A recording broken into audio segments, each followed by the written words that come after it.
Well, I guess my question, Walter, before we go live, is I'm not sure what I do with these. I don't even know what they're called, but it's got a needle and it's got these Highboy, you're numbers. back to going garbled again. Can you hear me now? Yeah. But that's not the tool you want to use for that. It kind of is like a hammer, but it's this one. Oh, oh, One of these days you got to learn how to reload, Highboy. I know. Oh, we're live. Oh, we're live. Sorry. Oh, no. Anyway, you can help me learn how to reload later, okay? All right. Okay, so first off, I want to tell everybody this. Right now, out in front of where I live, they're laying new fiber lines. So if this is slow, you can blame those guys out there, okay? But when they get that done, I think we're going to go with this new company, so it'll be faster. Cool. Am I streaming okay to you, Walter? Yes. Yeah, coming in. No herky jerky. Okay. Well, we got a bunch of guys on here already. Yeah, we do. You're kind of your video's locking up, but then it takes off, so it's okay. I keep getting garbled. Anybody else hearing that? Is it coming? Am I garbled? Am I gargled? Not now. You were though. It's like comes in and out. I don't know what it is. Hang on. I don't either. It just sounds like a sparky connection with the mic or something. I don't. Who knows? Entertain them for a second. Give me just a sec. Yeah. Hey, Andy. Thanks for the garters, Andy. Oh, okay. Okay, Miss Highboy said it's good. She said go. Okay, maybe it's just me then. Okay. It could be on my end. All right. So for this live stream, we're gonna talk.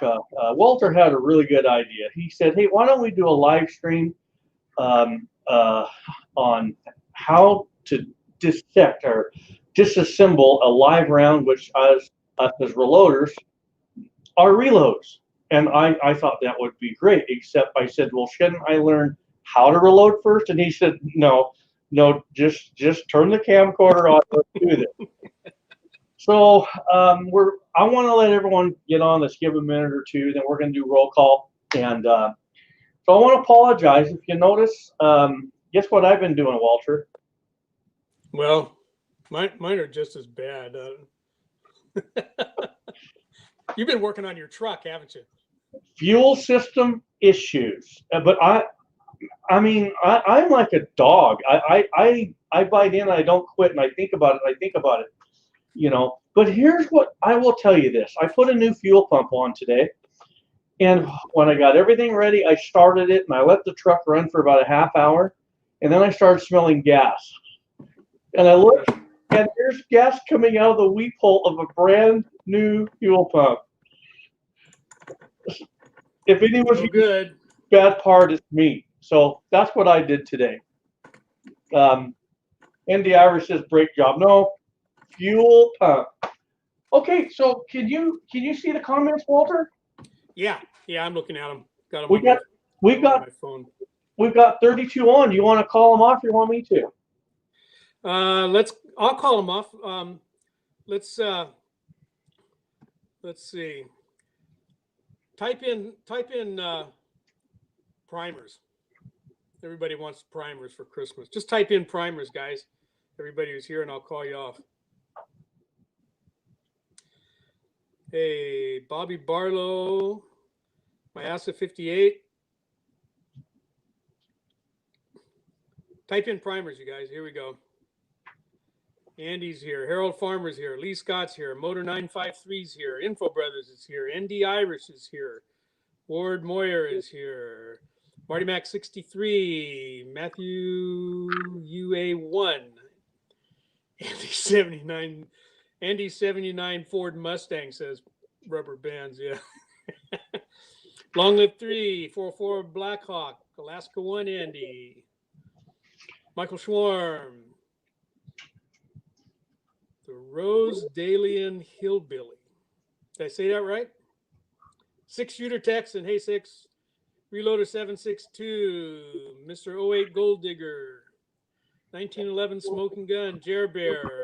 Cesare Lafaro. Nick L. Sanjay is here. Mrs. Highboy is here. That big group. Teddy's Gun Shop. Okay, Rosedalian says I said it right. Okay, Andy. Hey, while we're kind of getting set up, I got to give a shout out to Andy 79Z28 here. I got this package in the mail, and Andy knows that I've been working a lot with 380 ACP. Catherine got one here 6 months or so ago, and I bought that nice little SIG unit. So anyway, Andy sent me a whole bag full of these bullets that he cast up and powder coated. These are 102 grain out of the Lee mold, and it's a mold that I don't have. I got a couple other molds for 380 now, but I didn't have this one. So he sent me some bullets to try out, and if they work out good, then I'll go get that mold too. And then not only that, he sent me 4 bars of monotype. And for you, those of you guys who are getting into casting, or maybe you're already casting, you know what this stuff is. So we mix our lead alloys that we're going to cast to specific degrees of hardness, depending on the job that the bullet's going to do. And one of the alloys that we use to mix to harden our bullets up is monotype.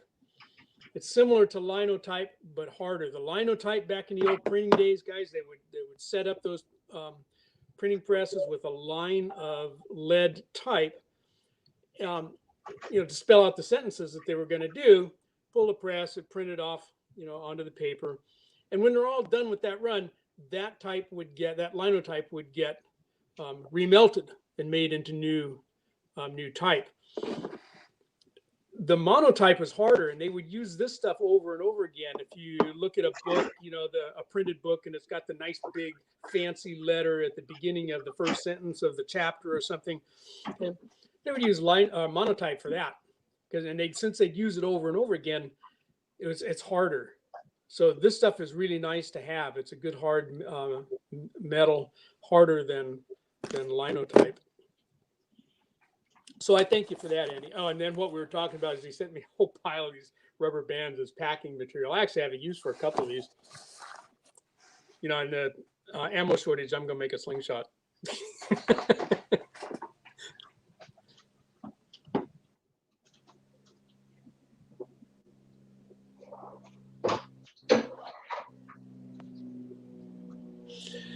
All right, how we doing, Highboy? We ready to rock and roll? Yeah, and I'm going to let you start this off. You can. It was your idea, and I thought I'd give you the honors. I'm just okay. So what sparked this live stream was there are a couple guys over on the forum who came across a pretty interesting deal online for some primed 40 Smith & Wesson brass, and it was inexpensive. It was $100 for 1,000 pieces of new primed brass. The brass was new. So that's a dime around. I mean, that's cheaper than what you can buy new brass for. But the caveat was that it was on clearance, and it was on clearance because the company who was marketing this was real upfront about it. Big, bold red type that said, hey, we're experiencing some failures to fire with these primers. So it's buyer beware. And I think it was Randock who said he went out and shot 150 rounds of it either today or yesterday and didn't have any problems with it. But nonetheless, if you have a primer that fails to ignite, what do you do with that round now? Or if for any other reason you have to start taking a case or a cartridge apart, how do you get that done safely? And just kind of serendipitously, I'm sitting here getting some brass ready to go, priming it all up, because I'm going to shoot some 9mm tomorrow. And I'm going to run this tray by you and see if you guys can pick up the error. Okay. Who sees it? Hang on, Walter. Hang on. Who sees what I did?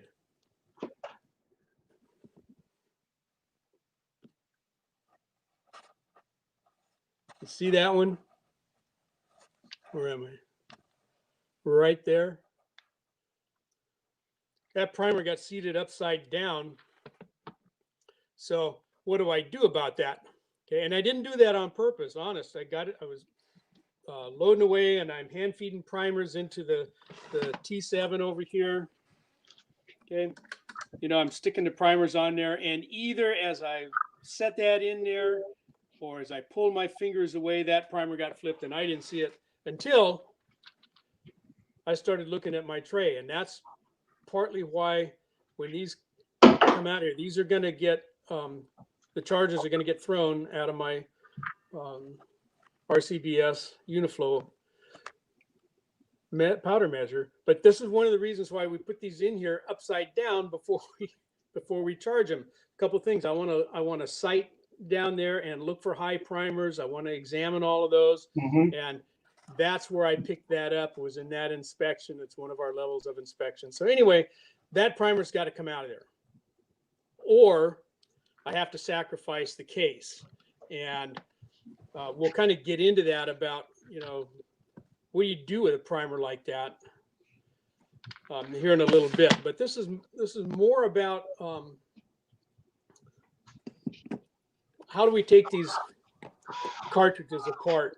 And there's a 3 or 4 ways that are pretty common, and some of you guys may know that, and some of you may know about how to do this. So I've got a couple of different kinds of cases here that I put together. None of these happen to be live. Okay, these are dummy rounds that I don't mind sacrificing the bullet, because we may sacrifice the bullet when we pull these apart. So I've got a 9mm round, and I've got a 44 special round, and I picked those two because of the different crimps on them, and pulling these is going to be different. Okay, so let's say we get to the range, and you know, snap, nothing happens. You hear the firing pin drop, whether it's on your revolver or on your semi. You know that the firing pin hit, but nothing happened. It didn't go boom, and you're doing your 30 seconds out here, you're waiting. You know, we don't want a hang fire going off in our pocket or on the bench or anywhere else. So we wait, nothing happens. All right, drop your mag, rack that round out of there, or if it's a revolver, rotate your cylinder around, find that round and take it out of there, unload the rest of the cylinder while you're at it. And you look at it, and sure as shooting, that primer's got a dimple in it. It just didn't go off. All right, so what do? You're going to bring it home. You don't want to just throw it in the brass bucket.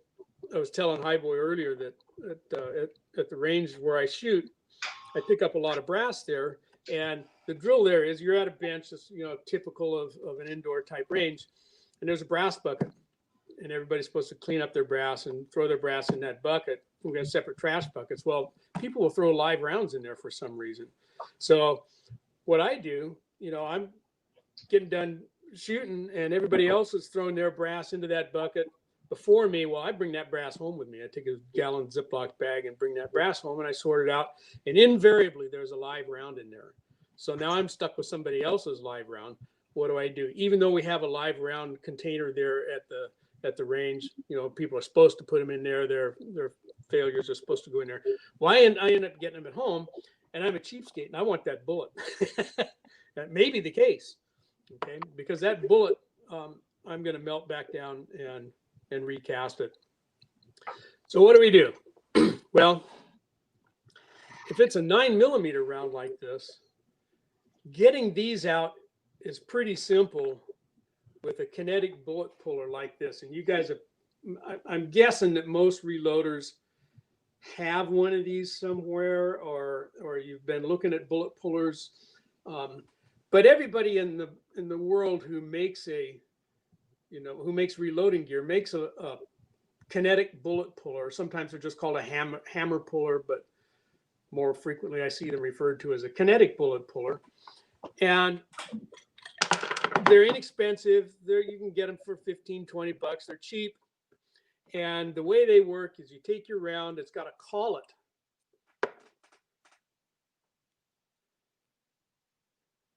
that fits around the case. You put these in from the bottom, you guys. Okay, that fits around the case and holds it.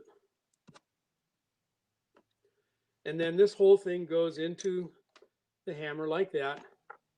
And we screw that down onto the top. Let's see if I can get away with doing this here on the tabletop. And you get yourself something solid. Here I got a piece of 4x4. And we'll give this a couple whacks. It's going to be loud. And there it is. One whack. And that bullet came out. And that was taper crimp. That wasn't just sitting there particularly lightly. There's no powder in here. Okay. And there's my bullet. Okay. Chances are, particularly if this is a jacketed or a cast bullet, chances are I can reuse that bullet. I really haven't done anything to it. Okay. We've just used inertia. It came down hard. Okay. When you hit the base, everything stops except the bullet. It wants to keep going and it drops out. Hey, Walter. Yeah. Just so you know, your video, you're lagging.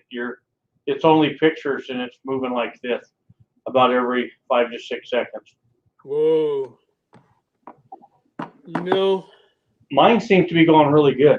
Yours looks good. I look good in the picture that I'm getting from you. How about everybody else? Are you seeing me herky jerky, you guys? Is it doing fluttering? Choppy video. Okay. Am I catching up? Yes, you are. You know what? Yeah, I'm seeing that too. I'm looking at my phone, and it's got to be me because I see you moving and I see me being jerky. How about the audio? Audio's fine. Yeah. All right, let me see if I can. I wonder if you want to. I may have to. Let me log back out and come back in. Log out and come back in. I'll take over for just a moment. Okay. Okay. All right. So all right. Here we go. I just got done changing a fuel pump to here. I wasn't even ready. So here we go. I'll do my best. Pulling bullets. In my life, I haven't pulled a lot of bullets. Well, that's a lie. On my channel, I pull a lot of bullets. Why? Let me show you why. Some of you know why. It's because what I have is these are all the dummies that I make to teach the new viewers with, do my live streams with. And so I have dummy rounds that I got to pull down. But when I was a young boy, one of the jobs my dad gave me was I was a bullet puller. My dad hated it. Oh, he would get so mad, and he would give me the bullets and tell me tomorrow when you get home from school, you're going to pull those. And I want the primer, I want the powder, and he didn't. Now, my dad was a bullet caster, like Andy. If you give Andy a bullet, whether it's good or bad, he knows what to do with it. Because if it's not good, he's going to melt it down. Okay. Same with Walter. Well, so I'm going to tell you guys this. Since the beginning of my channel, whenever I pulled a bullet, I threw it in a bullet pile because I knew sooner or later I would get into bullet casting. But you have a choice to make. Your choice is one, am I going to reuse this bullet? And two, if I can't, what am I going to do with it? Okay. The first thing, no matter how good of a job you do pulling a plated or jacketed bullet, once you pull it, it becomes a second. In other words, you're kind of like a company that manufactures bullets. They have seconds, but they also have bullets that don't even make seconds. So you have to determine that. How bad you mess that bullet up is either a second or it's no good. Now, if you have, let's say you don't cast bullets, but you're saving your bad bullets, you can find someone that casts bullets and maybe trade them for some bullets that they've casted. So you're not out, okay? You're certainly not out there. But now I want you to understand this. A second bullet, if you pulled a bullet and it's still pretty good, what you can do with the second bullet is you can foul your bore. Now, for those of you that don't understand what I mean, you're saying, okay, I don't know what you mean by fouling the bore. This is what fouling the bore is, and I'll explain this to you. Sometimes guys will go out before their hunt and they're going to check the zero on their rifle. So they go out to the range, they set their rifle up, and they pull their shot. And that shot is 3 inches high, 4 inches to the right.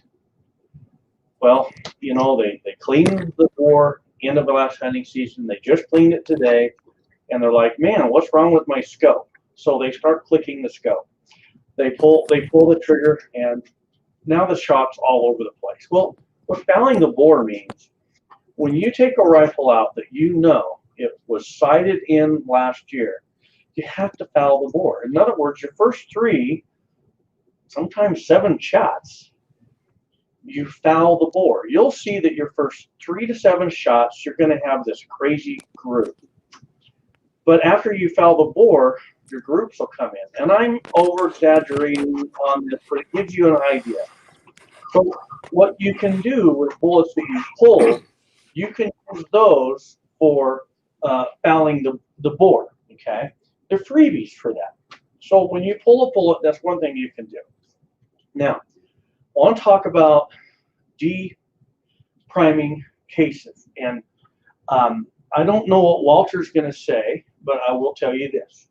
It is all 100% used at your own risk. I was talking to a guy literally 2 weeks ago.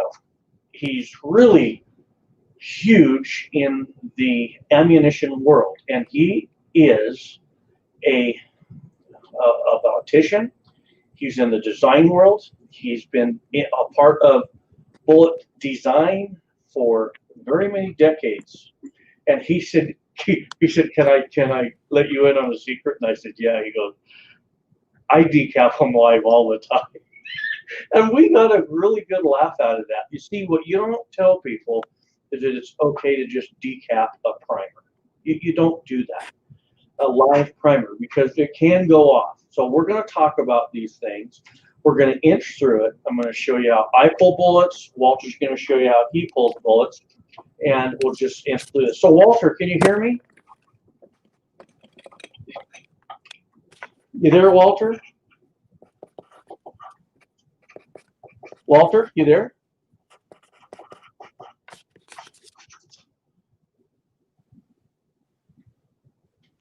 I can't hear you. Can you hear me okay? Thumbs up, thumbs down? Yeah, I'm getting that garbly stuff again, Highboy, and it's got to be on my end. How about my video? Am I still jerking there?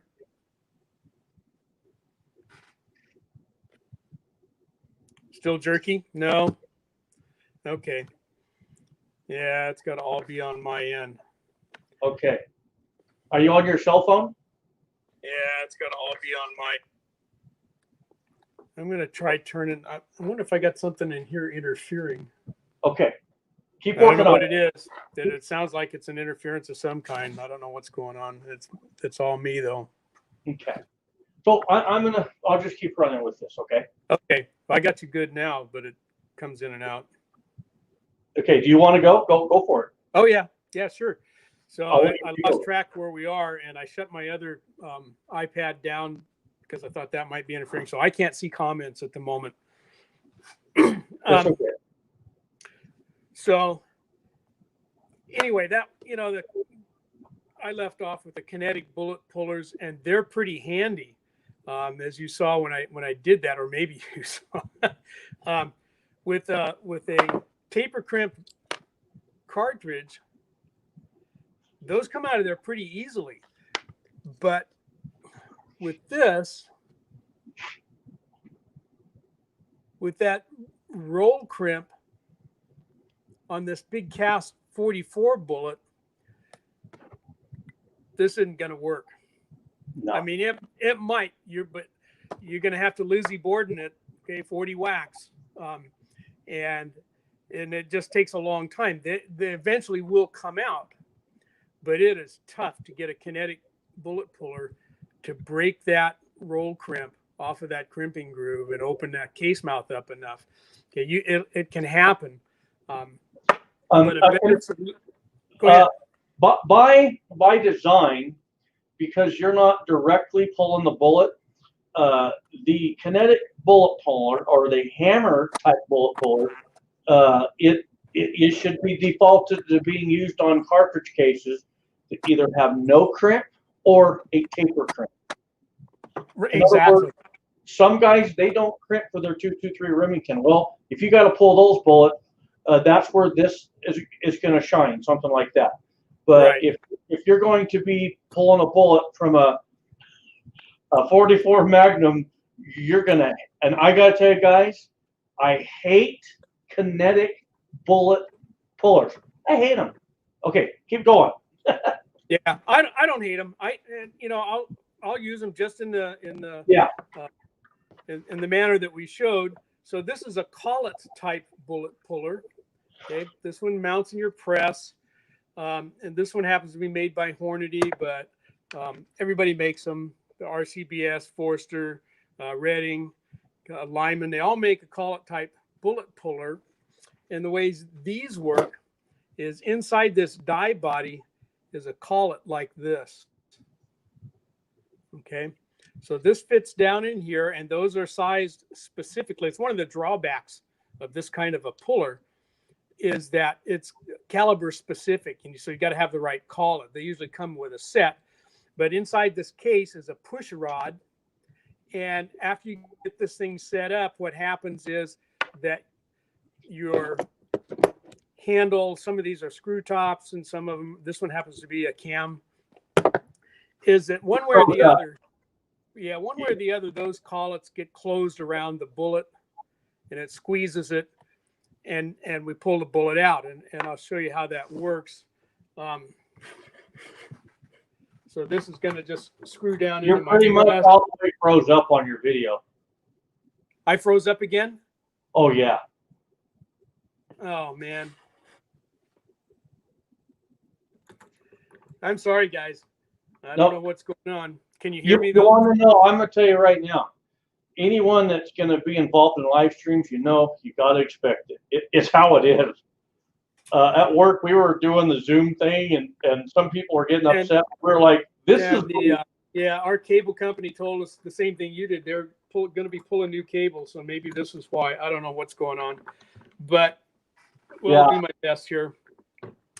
So with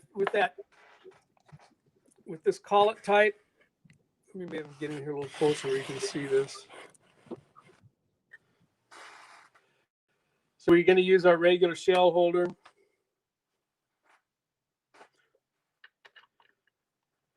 Let me get this up here where you can see. All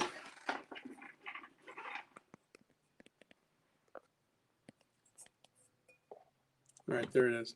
So you can see the bottom of that die there, and you have to get the part of the bullet that collet is going to grip up there pretty close to the shell mouth. Okay, and then we turn this guy down until it's pretty tight, and you keep turning it until it wants to grip. A little more, a little more.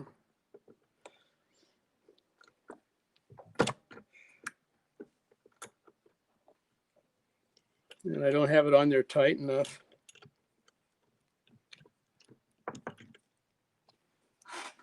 I don't think.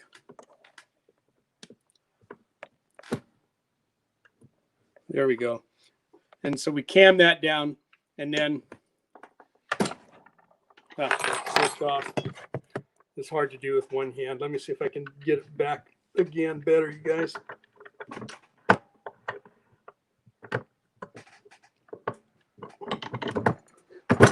There we go. That was ammo.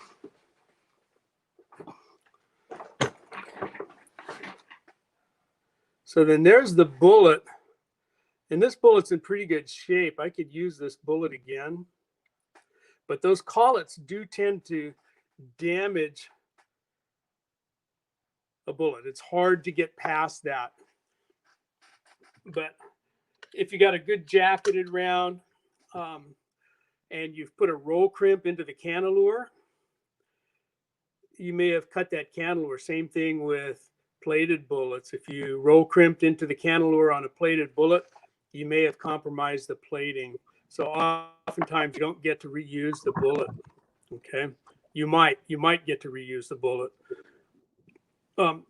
This guy pretty much always get to reuse the bullet, but with the collet type, it can damage the bullet. So you got to look at it and see. This one actually came out of there pretty well. Those collets, the idea is when they squeeze together, they've made pretty much a perfect circle. Should be a closed circle and not leave marks on it. That's what it's supposed to do. It doesn't always work that way. All right. So then if you're at that stage, and you've got your bullet pulled, now what? Now you've got a case full of powder. So what do we do with that powder? Okay. If it's me coming back from the range and I've got a bullet from who knows where and a case full of powder, again, that bullet that came out of the who knows where cartridge, if it's a jacketed bullet, I'm gonna cut it with a pair of bolt cutters or cold chisel or something, enough to cut through the jacketing and throw it in my scrap tub, and it's going to get melted back again. But if you don't know where that bullet came from, and you're not a caster, I would say toss the bullet. Okay, don't try to reuse it. So what about the powder? Am I going to try to identify that powder and say, well, this looks a lot like my tight group, and put it back into my own tight group bottle? Heck no.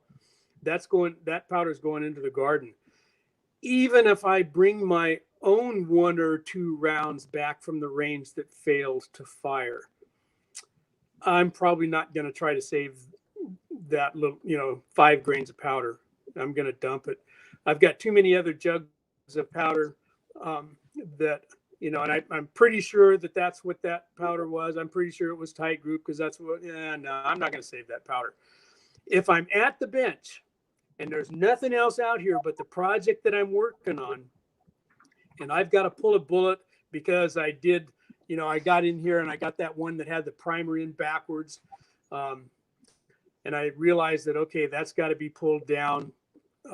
I might save that powder as long as I haven't contaminated it. Okay. If I've used a cast bullet and it's traditionally lubed and it's got lube in that lube group there, and I use a kinetic puller, then all the powder goes down into that bottom of that hammer with the bullet, and that powder is now contaminated because of the lube on that bullet. So that's going to get tossed out. But if I haven't contaminated the powder, if this comes right off of my press and my powder dispenser is right there, I'm in the middle of my loading process, I probably would just dump that back into the powder hopper. But that's about the only circumstance where I'm going to try to save that powder, you guys. It's just not worth it to risk contaminating a whole jar or a whole hopper full of powder. I don't think you want to do that. And maybe that's just me. What do you think, Highboy? Would you try to save that powder? No. Yeah, me either. So then the next thing is we've got our powder out of there. We've dumped it into a temporary container, and we're going to go put it in the garden when we're done here, or, now we've got a primer that's live in there. What did I do with that bad one that I had? Here it is. So now, for whatever reason, and this may have been the whole reason why we needed to pull this case down, was because of that backwards primer that got in there. So now what do we do with this? Well, you have some choices. One is you can say, well, I'm not comfortable with pushing that primer out. I'm going to take this entire case and just sacrifice the whole thing. But how do I do that? Well, what you've got to do is come up with a jar that's got some material in it like WD-40, and that just goes right in there, and you let that sit there for a week or two. And the WD-40 is good for this, you guys, and that will render that primer inert. after a couple weeks of sitting in there, and you can just leave it in there, and you're going to sacrifice that case anyway. What's one case? Okay. Leave it in there, as, for at least 10 days, 2 weeks, and that will denature that primer, and it'll make it safe. And then after you got 4 or 5 of them, and then you can safely toss those. If it's just the primer, I don't think you ought to save live primers. You certainly can't reuse that primer, you guys. If anybody's got that thought in mind that you're going to pop a live primer out and then reuse it, forget that. You can't do that. So my live primers, there's my little tiny live primer ones that I've pulled in the last month or so out of those cases that I pick up at the range. I don't throw them in the trash. I guess you could, but I don't want to do that to anybody. I don't want to leave live primers laying around anyhow. So I got this little jar there with WD-40 in it, and when it's just about done for now, and a few more days I'll dump those. But those are all good and inert. Okay. So all right. So let's say we've decided we're going to take that primer out. Okay. So this is 9mm. I better get my 9mm shell holder in there.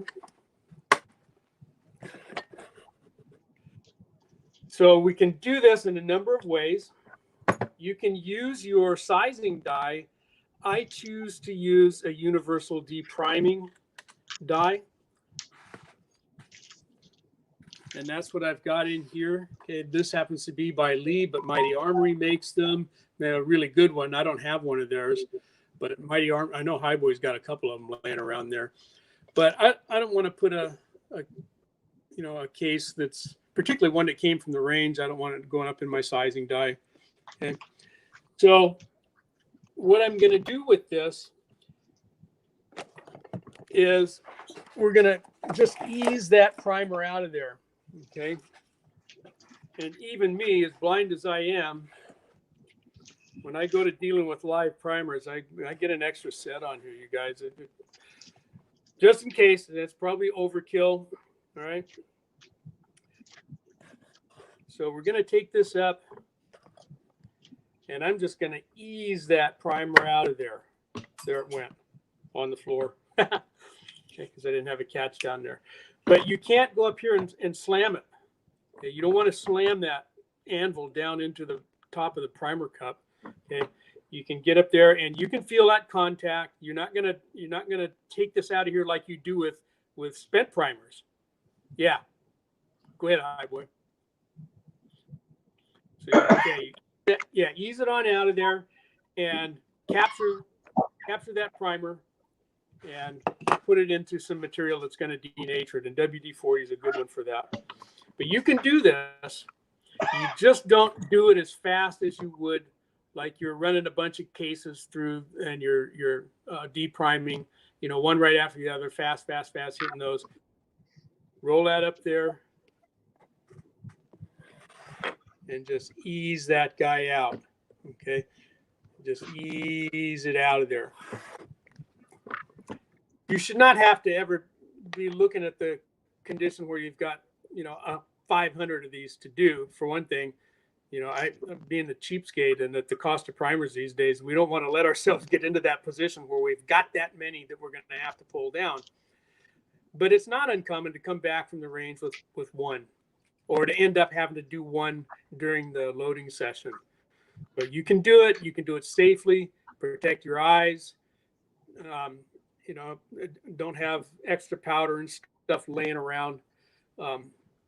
Just be careful with them, and you can get those primers out of there. But do capture them and get them rendered inert by soaking them for a while. Okay, and I can't see the side chat, so I don't know if there's questions, Highboy. No. The only question is they want to know how long do you soak the primer?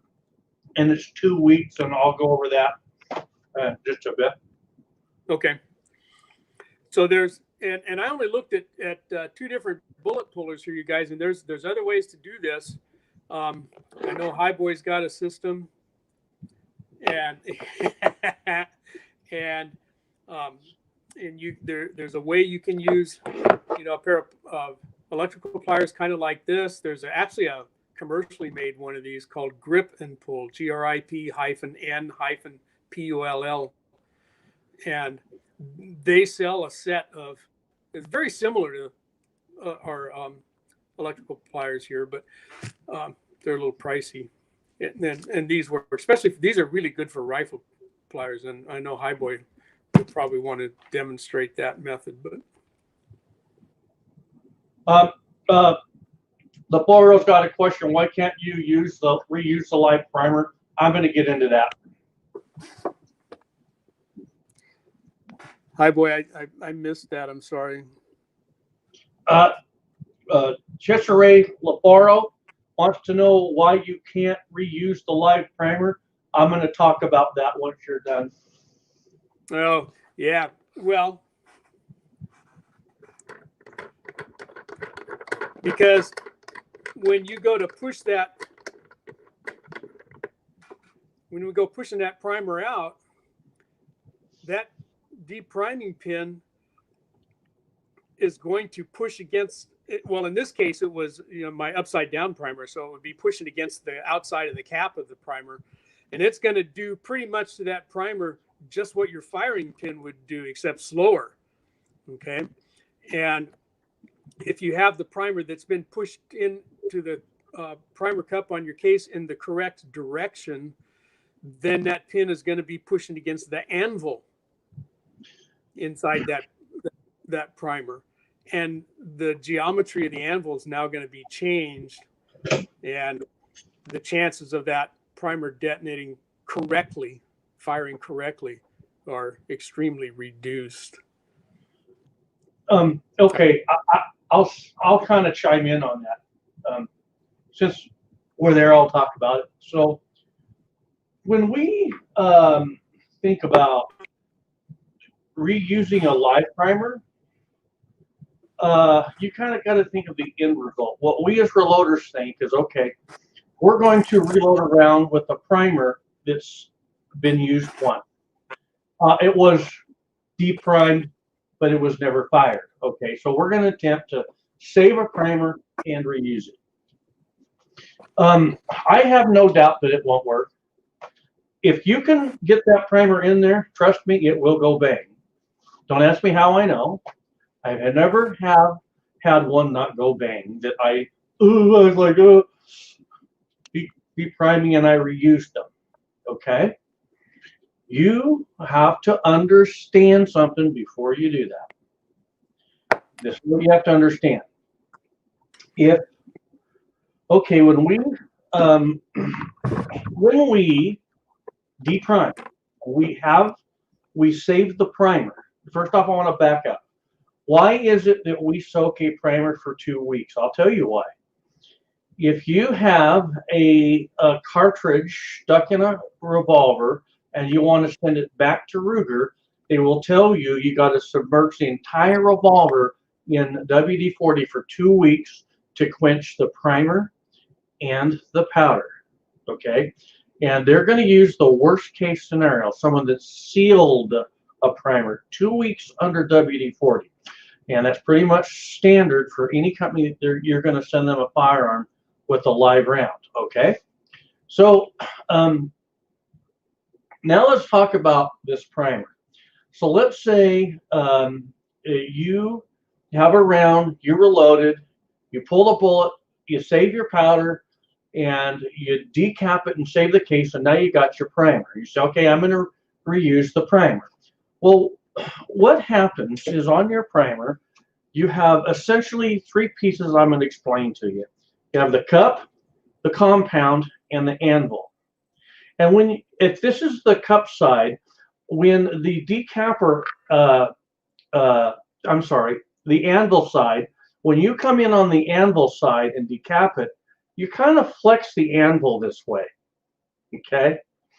So the primers, they come with a certain amount of tension from the factory, and there's a certain amount of distance in between the anvil and the compound.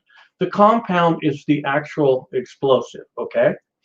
So when you decap it, you're kind of taking this anvil and you're you're coming closer to the compound.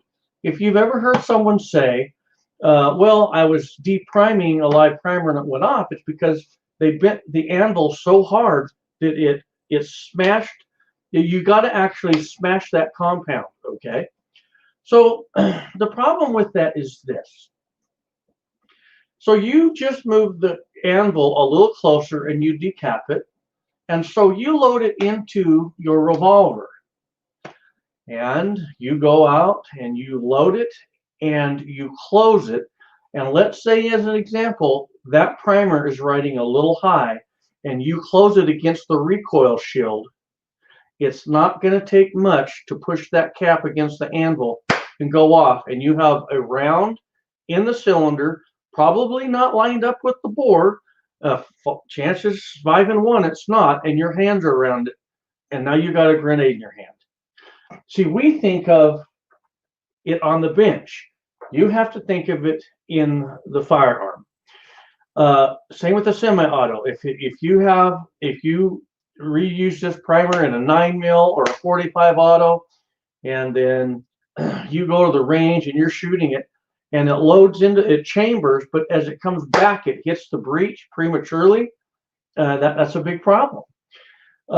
So the other thing is, here's another thing you have to think about.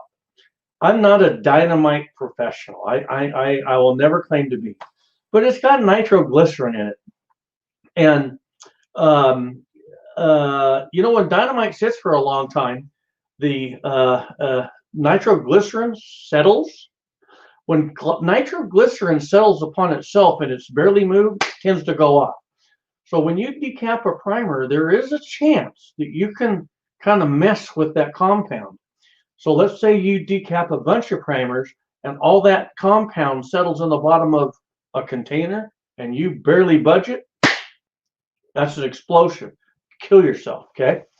So I'm going to stop there. I'll let Walter go a little further, and then I'll get into what I want to show you. And I didn't want to just interrupt Walter like that, but it came up. So I'll talk a little more about primers in a second. You there, Walter?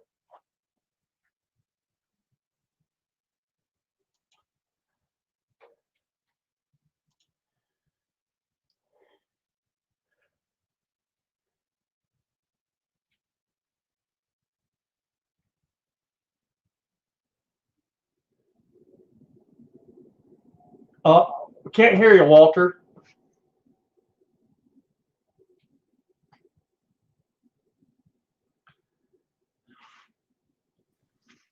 How about now? Yeah. You've been muted for like 3 or 4 minutes. Okay, I muted myself accidentally, I think. So let's get back over here to the press for just a second. And just kind of imagine this scenario. That light's not the best, but I'll have to do it this way. Let's say that we've got in here, we've got this round. There we go. And we've got it all loaded. All right. It's been sized, it's been expanded, it's been primed, and we've got a bullet seated and crimped in it. And now we go to pull this bullet out of there and it won't come. We pull the cartridge out and it won't come out of the shell holder. All right. So now what do? Well, you can take this shell holder out of there, unless it's a Redding shell holder and it's really tight. Okay. And we bring it up in here and we give it a look-see. We turn this thing around and we look in there and we go, oh man, the primer's seated sideways and it won't come out of the shell holder. Anybody ever have that happen? I've done that once before where the primer went in. So now what do? You got to get that primer out of there, but you got a bullet in the way. Well, you pull the bullet. Well, if you have a collet type bullet puller, you can bring that around and you can pull a bullet. But what if you don't? What if all you've got is the kinetic type and you say, okay, I've got this, but I have to have one of these, and my case is stuck in the shell holder. Well, you could use the pliers method, except that if it's a pistol round, the pliers method won't take that up high enough into your press. Okay, so there's another way to do that, and if you don't know what the primer method or the pliers method is, you can take a piece of PVC, and Highboy's going to show you some of this stuff here with a rifle round here in a little bit. You can put that over top of your ram, and that'll work. But there's one other solution, and that is that this whole shell holder can go into your Kinetic puller. And you can tighten that down there and give it a whack. It'll rattle a little bit, but that'll work. You can use that shell holder as the collet, and you can whack this. Here we go. You can whack this. There it is. So that bullet came out of there just using the shell holder. Okay. And so now my bullet's out. Now I can go push that primer out and do what I need to do with the case. So that's a little trick. Some of you guys may have seen that before, but virtually all of these Kinetic pullers can make use of a standard shell holder to hold a bullet in a pinch. These are better because they fit tighter, but your shell holder will work. If you break one of these and you're waiting for one to come from Brownells, okay, or whoever, you can use a shell holder. It's not as good a fit, but it will work. So, I had to do that once. I looked at it and go, well, I wonder if it'll fit in there, and it did. So there's that. All right, I'm done. You did great. A lot of good information in there. So, okay, so in today's world, it's different because on a progressive machine where you're sitting there pulling round after round, all of a sudden you got a primer upside down. Oh, let me get something. I got something for you. If I still have it. And while he's looking, that's another good reason to have a single stage press around, guys. Progressives are not real good at pulling bullets. I have a friend, and he's very wealthy. Owns 3 airplanes, bunch of vehicles, has his own personal machine shop, and he has a 50 cal, and he loads his own. And look at that. Yeah. Okay. Now, so let me explain something to you. On a single stage press, it's different because, as an example, right here, I've been doing, last week I did 41 Magnum. And so, okay, I resize, expand the mouth, and I decap. When I decap, all of those cases go into the loading block, primer up. So it's at that point I'm going to catch the primer. Like Walter just had a completed round with the primer upside down. If you're batch loading on a single stage or a turret press, you're going to catch that. So that's an easy one. If you get a primer that is upside down in a case, you want to soak it for 2 weeks, okay? But really, I put my safety glasses on and I decap it, but there is a tip to death to that. You don't want any powder around you, okay? Use a press that's remote. You guys know I have other presses across the shop, and now I'm setting a press up out in my shed specifically for that, where I can go and I can decap something away from everyone, throw some glasses on, decap it, and I'm okay. All right, but technically, reloading manuals will tell you soak it for 2 weeks and decap it. And I would say for the viewers, do what you're comfortable with. Don't do what I do. Do what you should do, okay? So now with that, I want to talk about pulling bullets. I think that the Kinetic bullet puller is really a good tool in its world, okay? I think for what it's designed for, a bullet that you haven't crimped it yet, or you've only used a taper crimp, that works great. But what I don't like about, I'm the kind of person, I'm in a hurry. I just want to get it done, okay? So I'm going to show you how I pull some bullets, and we'll kind of talk about what I do with the powders, what I do with the primers. So first off, I'm going to show you this press. I have 2 single-stage presses here. This press, I removed the center bushing. And then I bought this. This is a shell holder extension. You get these through most of the reloading companies. It just extends it. Because as an example, if I take this number 19 shell holder and I put this 9mm round in there and I want to remove that. Oh, I need a wrong one. 19's for 44 mag. Ooh, yeah, 13. 13, 19, whatever it takes, right? So if I'm going to remove this bullet from this 9mm, I'm a little short there. I don't really have enough to do the job. Okay, let me get you down here.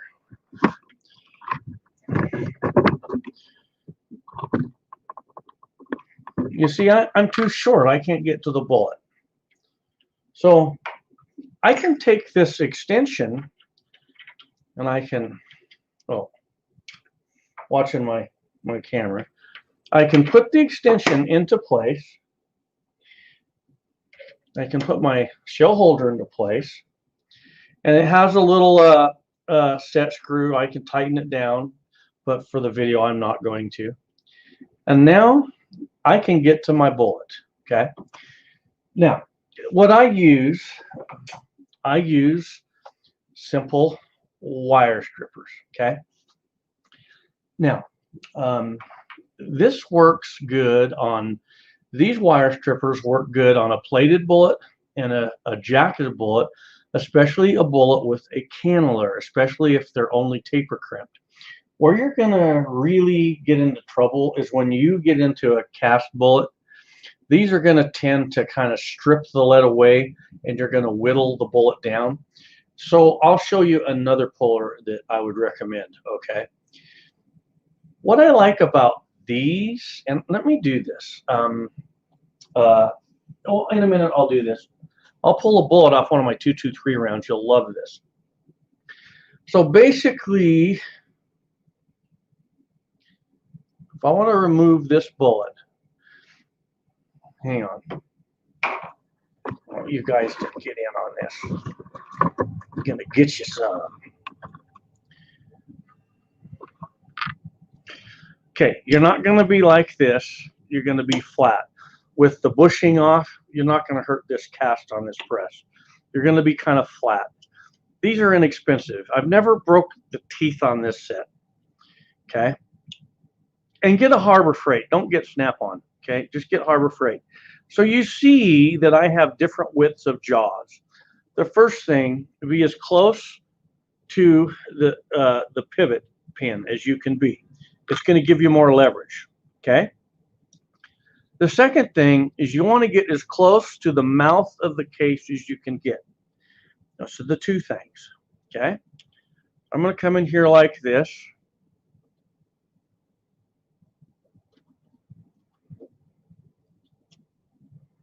Just that easy. Now I'm going to tell you this, then I'm going to show you something. Earlier in the program, I told you guys that a pulled bullet from the reloader's bench standpoint is a second. It's not one you're going to go out and get any kind of accuracy with, but you could actually bang this into steel if you haven't over crimped it. So you could reload this and actually mark it with mark the primer with a black magic Sharpie and put it in a little baggie on the side, and it could be one you could just send down range. Okay. So now I'm going to do another one, and I'm going to show you a little slower so you can actually save a bullet. What you want to do is you want to try and cradle the bullet in the middle of the round. Okay? You don't want to sink one teeth really deep, or you don't want to sink one tooth really deep. You want two teeth just a little deep. That gives you two teeth on one side and two on the other. You've evenly got it. So I'm going to come in here like this. Now I'm going to stand up. And what I do is I turn my wrist this way. Okay. Here we go. I'm going to come in here like this.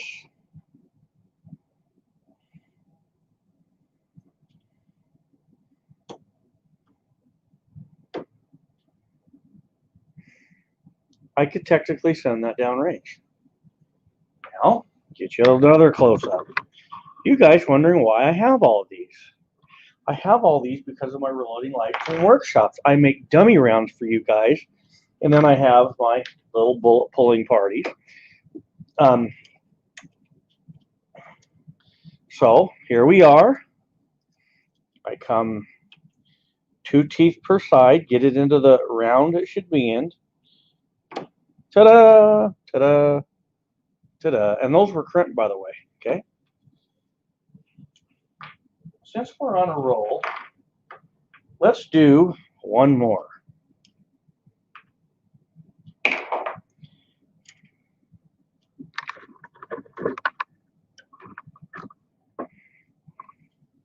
I'm giving you guys the best seat in the house. You see how I'm not getting it with the tooth in the middle? You're kind of putting it in the hole. Okay, there I slipped off of it. Now I'm going to bite it just a little. There we go. Okay. Now, personally, I don't reload these. I melt them down. I'm a bullet. I cast now, so I just throw these in my pile. If you're going to cast these, hang on, let me go get something.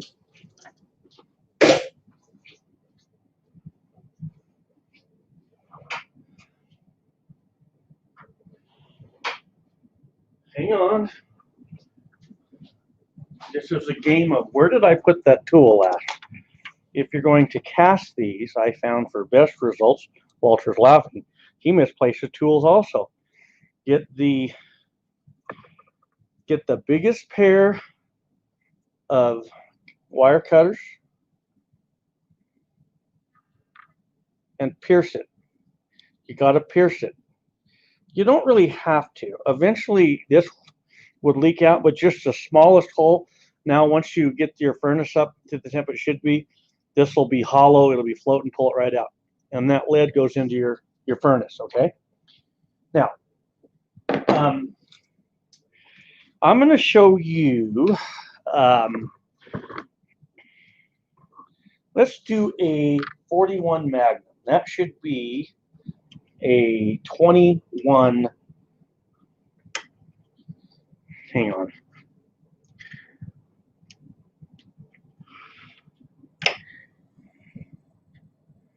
Hang on, guys.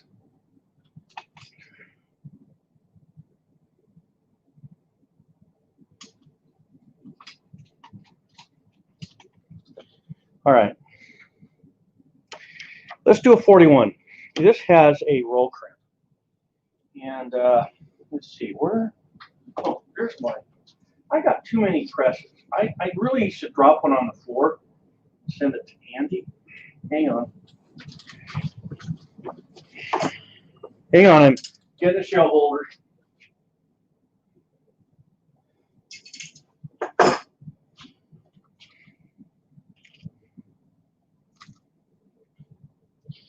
Now, I want you to imagine that you have to pull some bullets, and I have to pull some bullets. And I want you to imagine that you have 50 bullets and I have 50 bullets, and we're going to race.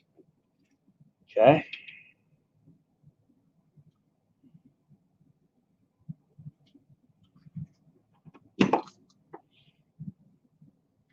So it's got a roll crimp, just a little harder.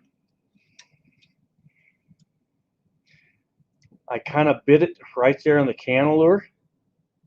It's up to you. If you want to just send it down range to bust rocks, you can. I'm going to unmute Walter. I think he might want to have a comment. There you are, bud. Can you hear me? I'm really having audio problems here, Highboy. I keep getting this garbled stuff. Somebody must have cut my fiber optic cable or something outside. It's terrible. I just can't really make out what you're saying. I can get an idea what you're talking about from watching you. Your video is fine. So now I'm going to do another one. It's a 44 Magnum. I roll crimped it with the Redding roll crimp die. Once again, put the tool flat.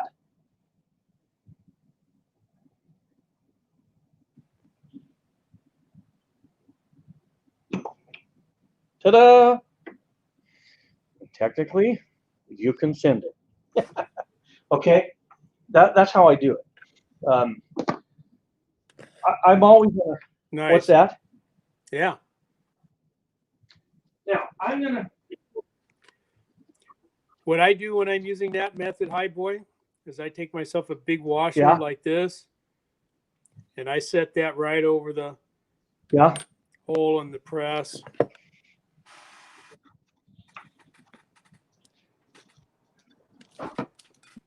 Right there. I'm always afraid of boogering up the dye or the threads in there, so that's what I use. And it next to no doubt plier is fast, and it does work.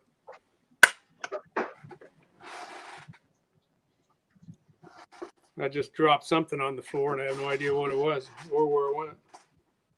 Oh well. Okay. So now what I'm going to do, I'm going to disassemble a factory 223 round. Okay. I don't advise anyone to do this, but I think you guys know the political rules. Approach at your own risk. So hang on, I'm having difficulties with this little set screw, but I will win.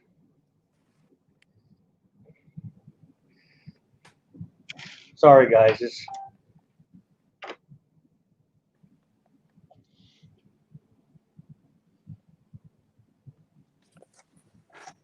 hang on, I gotta go get an Allen wrench. Keep them busy for me, Walter.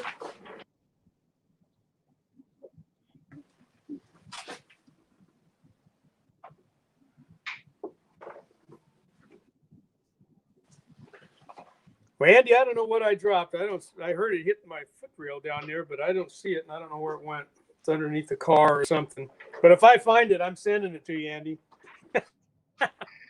Okay, so I'm back. Okay, so I'm going to install my number 10 Redding shell holder, and I got the right size set screw wrench. I'm going to tighten my shell holder into place.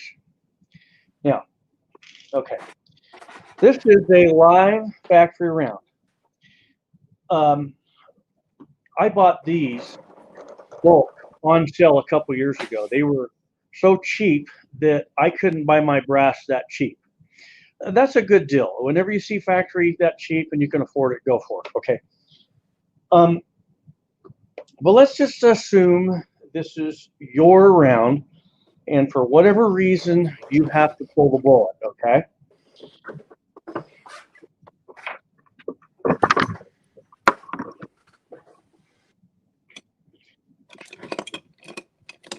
There's the cantilever. I'm going to come in.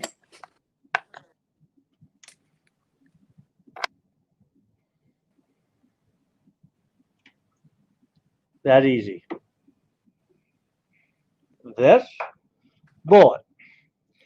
I can certainly reuse. And more than likely, 9 times out of 10, you'll have enough accuracy you can hit a squirrel at 100 yards. I'm not lying, okay? That's a nearly unblemished bullet. So, and that's why I like the cantilures on my rifle bullets. If I got to pull them, it's like my last ditch effort to pull a bullet, okay? So now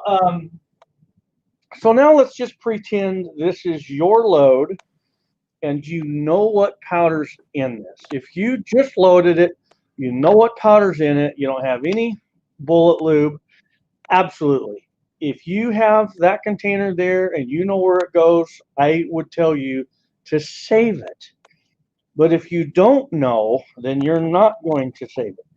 By the way, let's do something really fun. Let's just do something really, really fun. Okay, all right. I want everyone to tell me how many grains of powder they think is in this factory round. Nobody knows. I don't know. I couldn't tell you. What do you think, Walter? Walter?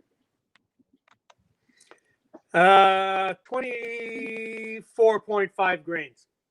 24.5. Type it down. Type it out. Oh, Walter can't type. Ooh, Andy says 24.8.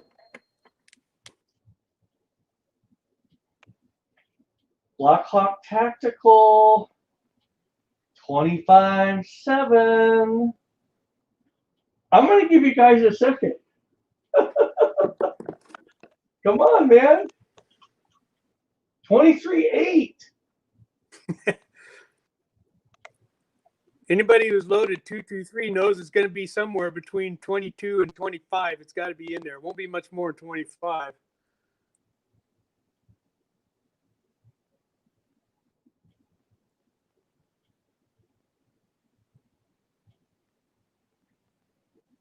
Okay. Conservative sniper, I didn't pull that round. I'm going to say 28.5. Ready? Here we go. 26.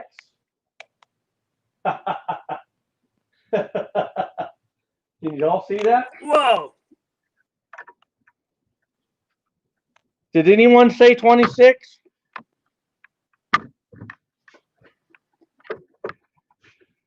Yeah. Who said 26? Yeah. AR guns. Whoa. Nailed it. Yeah. What powder does that look like, you guys? Now, hang on. I'm going to get a powder out. Don't go nowhere. I'm going to get another powder out. Let me reach under my little magical bench here. Woo-hoo-hoo!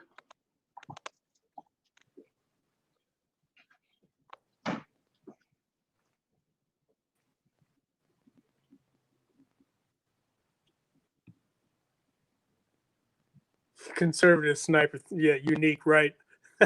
Trail boss. Yeah. It was trail boss. Yeah. Do these look like the same powders?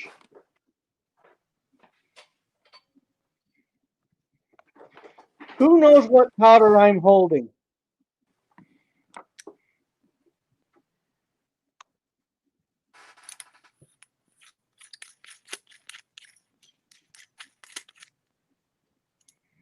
They look pretty close, Highboy. Anyone that said tack got it right. This is my tack. This is what's in there. But I know other powders that look a lot similar to this. So you wouldn't just say, oh, that's tack. No. If you pull it from a factory cartridge, guess what? What is it now, Walter? Now what is that? It's fertilizer, right? No, that's fertilizer. Yeah. Even though it looks like a known powder, you're not gonna you're not going to assume it is and throw it into your powder jug. That would be foolish. Okay? And so this powder, in the morning, I'll just go out and sprinkle it on one of the bushes. Okay? So now, we're going to talk about the primer. Let me put the cap back on my powder. Walter? Okay, while he's doing that, I don't know if you saw what I was doing a little bit earlier, but that plier method, if you got handgun cases, cartridges, you can just slip a piece of PVC over top of your ram, and then you can get a hold of that cartridge with the pliers down there and pull it off. So you don't have to go clear to the top. Use PVC so it doesn't mar up the top of your press there. But very good. Okay, so now here's my Mighty Armory decap, and I put my shell number 10 shell holder in, and there's my round. Factory round, perfectly good case, brand new, never fired. There's my primer. Technically, you're supposed to fill this with WD-40 for 2 weeks, and then you can decap it. Now, I do not recommend anyone to do this, okay?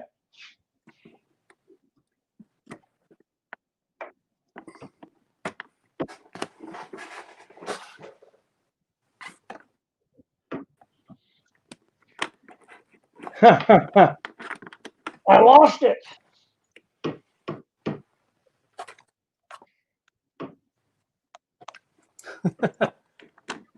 Oh, okay, I decapped it.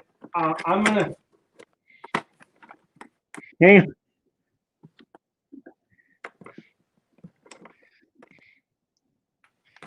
Ta-da! That's really not it. I just grabbed another primer. I lost it on the floor. Okay, but as you see, I was able to decap it. I eased into it. That's a use at your own risk. Even though you ease into it, it can still go pop. Any questions on that?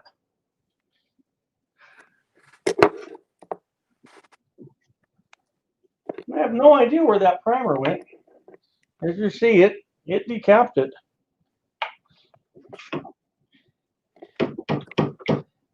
Must be inside of the ram. Here, I got one here you can have.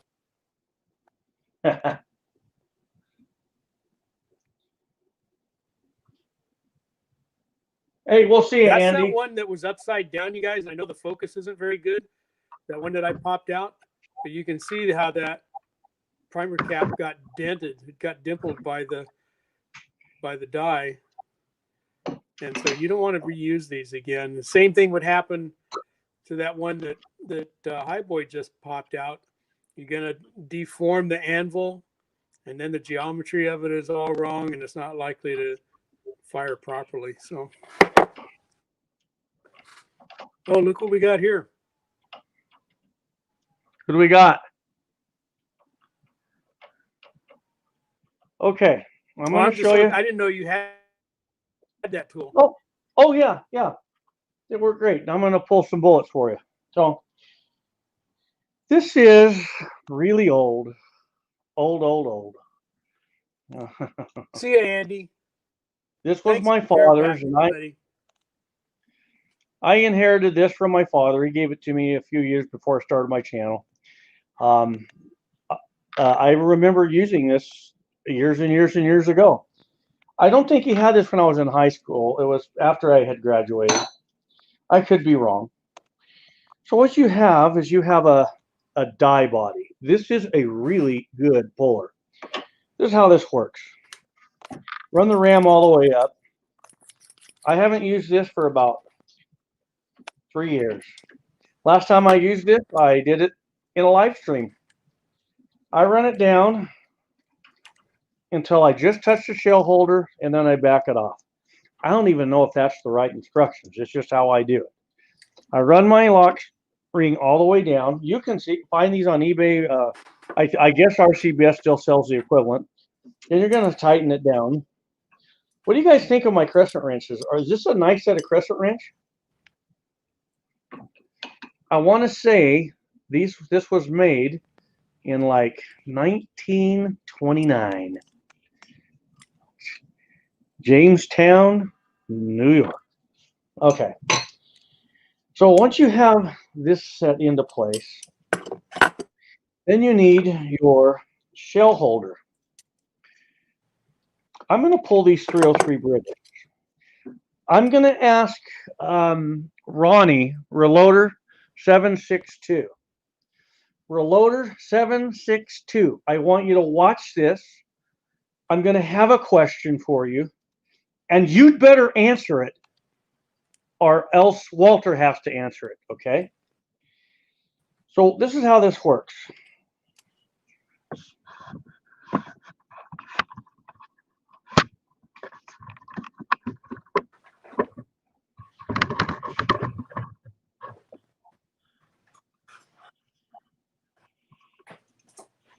Hang on. I'm going to get you a better view. Hang on.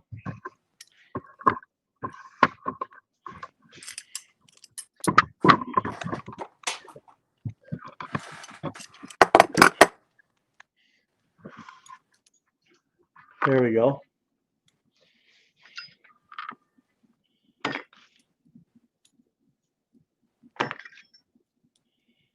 I got to get the, oh, I've already got it in. Okay. I'm going to remove this collar. Okay, I got a question for you, Reloader 762.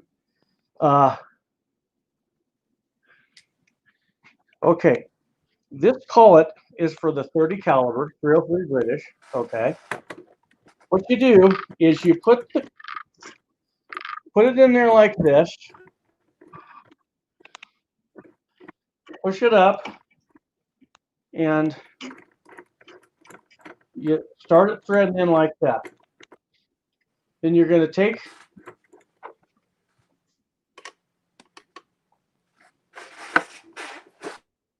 I'm going to mute you, Walter.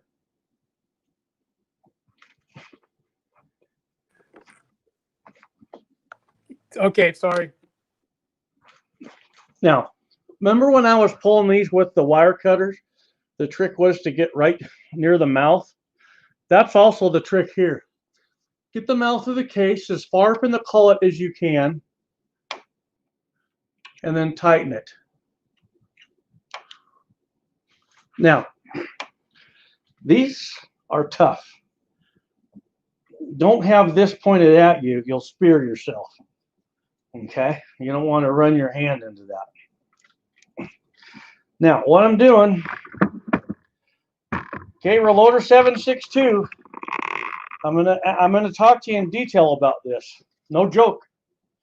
If anyone knows, he knows this. Okay, here we go. Come on. Yeah. Yeah. Ah, come on.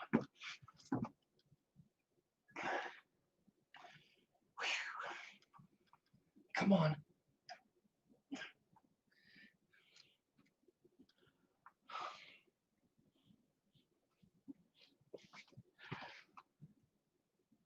Oh. Come on.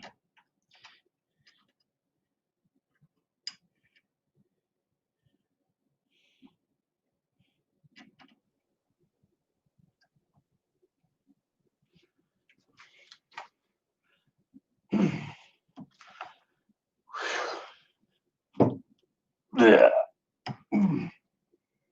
Come on.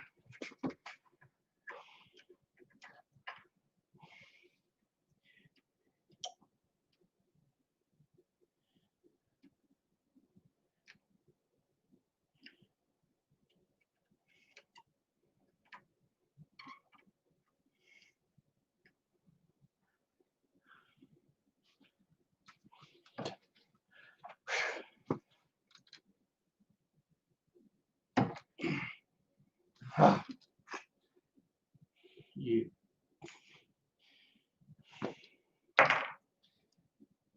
I'm barely even budging it.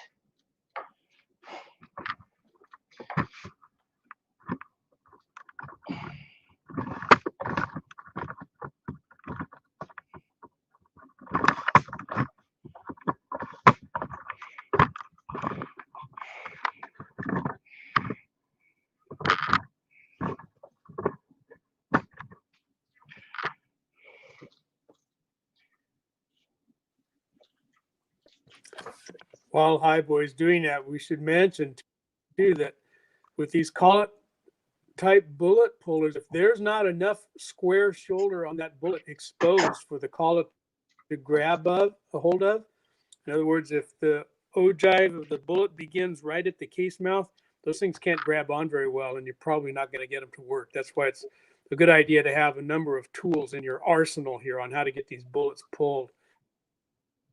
One method may work on one bullet, may not work on the next. Okay.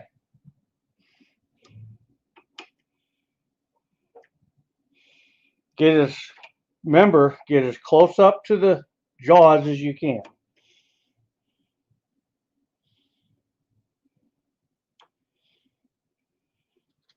Now on this one, we know we're going to ruin the bullet anyway. Get a good grip, good bite into it.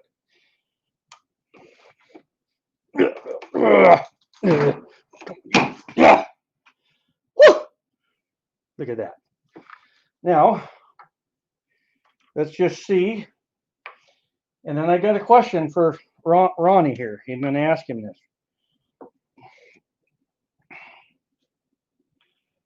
Reloader 762. He will have the answer. If he doesn't, I want someone to jump in. Maybe AR will know. He might know. Okay.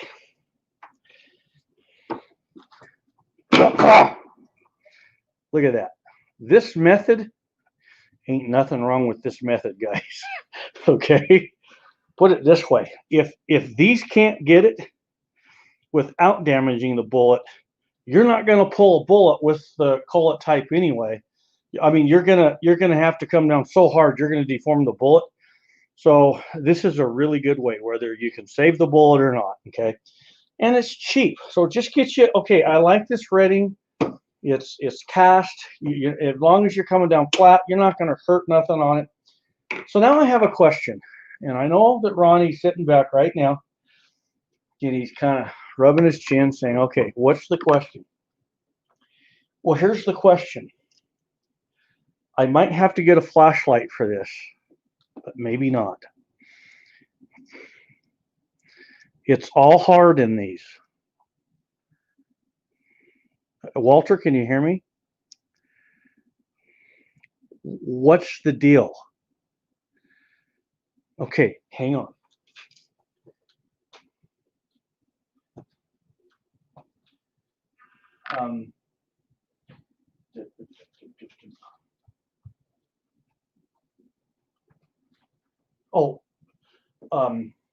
My awesome wife brought me a flashlight. It's a solid. It's not powder.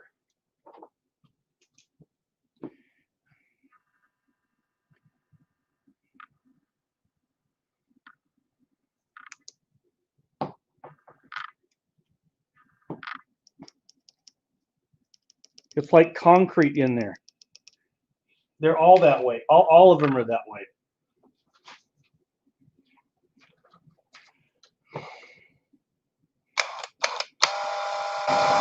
See, it's hard. Asphalt sealant. Okay. I kind of thought that. Am I correct? It's to keep the powder from migrating for a controlled burn. That's what I think that's for. In other words, the powder is in there, but there's a sealer that they put on that. And he's saying it's an asphalt sealant. And I'm saying they use that so the powder doesn't migrate. Another thing. that they've got this is seals the bullet. That's why they're so hard to pull on those 303 British. Am I correct? This is a sealer that locks the bullet into the neck. Am I correct on that? Reloader 762. While we're waiting for him to respond on that, sorry, wrong answer. Well, what is the answer? You've got to know.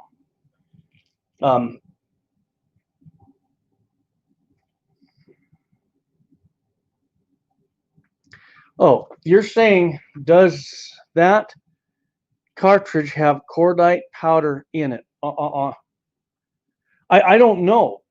Would you call me on the phone? Can you call me? I'll put you on speaker. Meanwhile, I'm going to grab a different shell holder. I want to show you guys one more thing.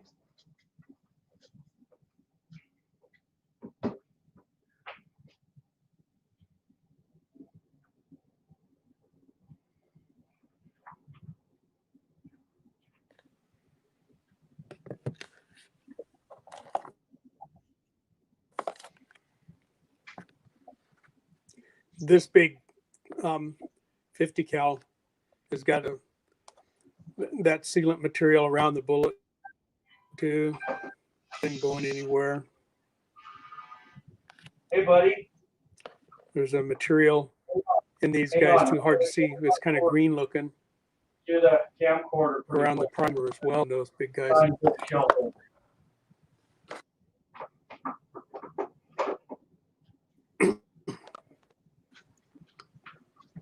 Okay, folks, I got Reloader 762 on the phone. Can y'all hear him? Go ahead and say hi, Ronnie. Hello. Okay, so the black substance around the bullet itself is the asphalt sealant. It basically just helps hold the bullet in place and protects it from getting water in it. right. The other thing in there is probably something similar to a gas check. That may be one of the old 303 British cartridges that has cordite powder in it. It's a stick powder. Mm-hmm. And it's put together in little bundles in there, and that keeps it from just floating around, so it gets a good burn. Yeah, yeah. That's exactly what I thought. I would say because of that, they're most definitely factory. Am I correct? Yes. Yeah. What's the hit stamp on that cartridge? Oh, it says RM54-7. Yeah, that's probably made. It probably was made over in England. Yeah. Mm-hmm. Yeah. Yeah. I'm not sure what year they quit using that particular kind of powder, but that's probably what's in there, I would imagine.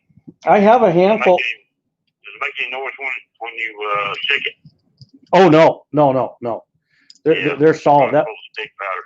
yeah. Go along sticks look like little kidney noodles. These would probably fire off just fine. Oh yeah. Oh yeah. Oh, I'm sure. Yeah, I'm gonna be sending them down range just for fun. So yeah. Yeah, if you want to try to pull that bullet, though, the easier way is try seating that bullet about 8 inches deeper in the cartridge case before you try to use that RCPS bullet puller. You know what? And that's a really good idea. That's a good point. I'm glad you pulled that up. Brought that up because that breaks that sealant. Yeah. Normally I don't do that because most of the things I pull, they pull really easy.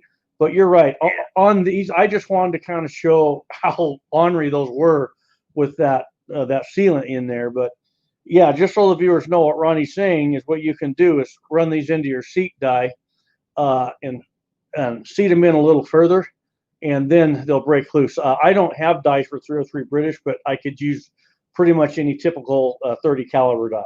So that's awesome. Thank you very much. No problem. Okay, I'll see you back in the comments. All right. Bye. Later. Bye.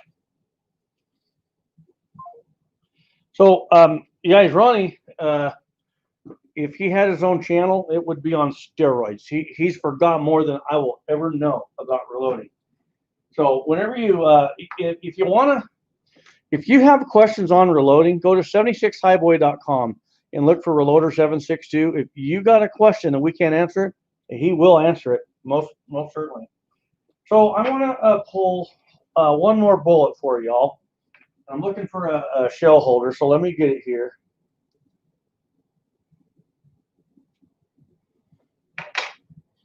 I have lost one of my Redding shell holders, and I know it's somewhere.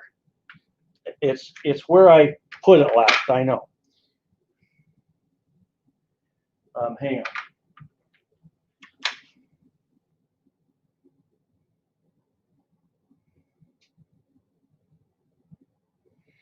I'm sorry for the slow going live stream tonight. It's been a little slow going, but that's okay. We'll make it. Hang on. Walter, keep him entertained.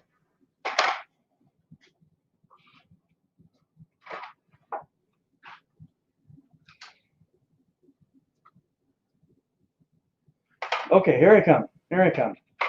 I got my number 2 Lee shell holder. I'm going to lock it into position here. So I'll show you how this works. So how this works is when you slide the shell holder in, just keep it in like that. Tighten your set screw. Now, big old 45. That's going to be hard for a cullet to grab, but it's not hard for right there.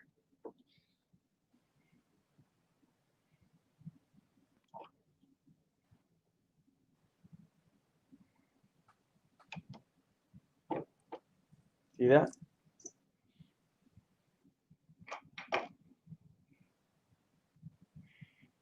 Pulled.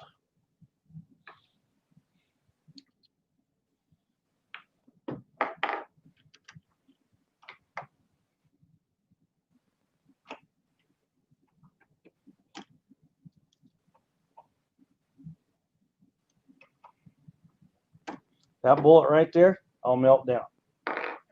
Guess what I did? I saved my case, and I saved my powder.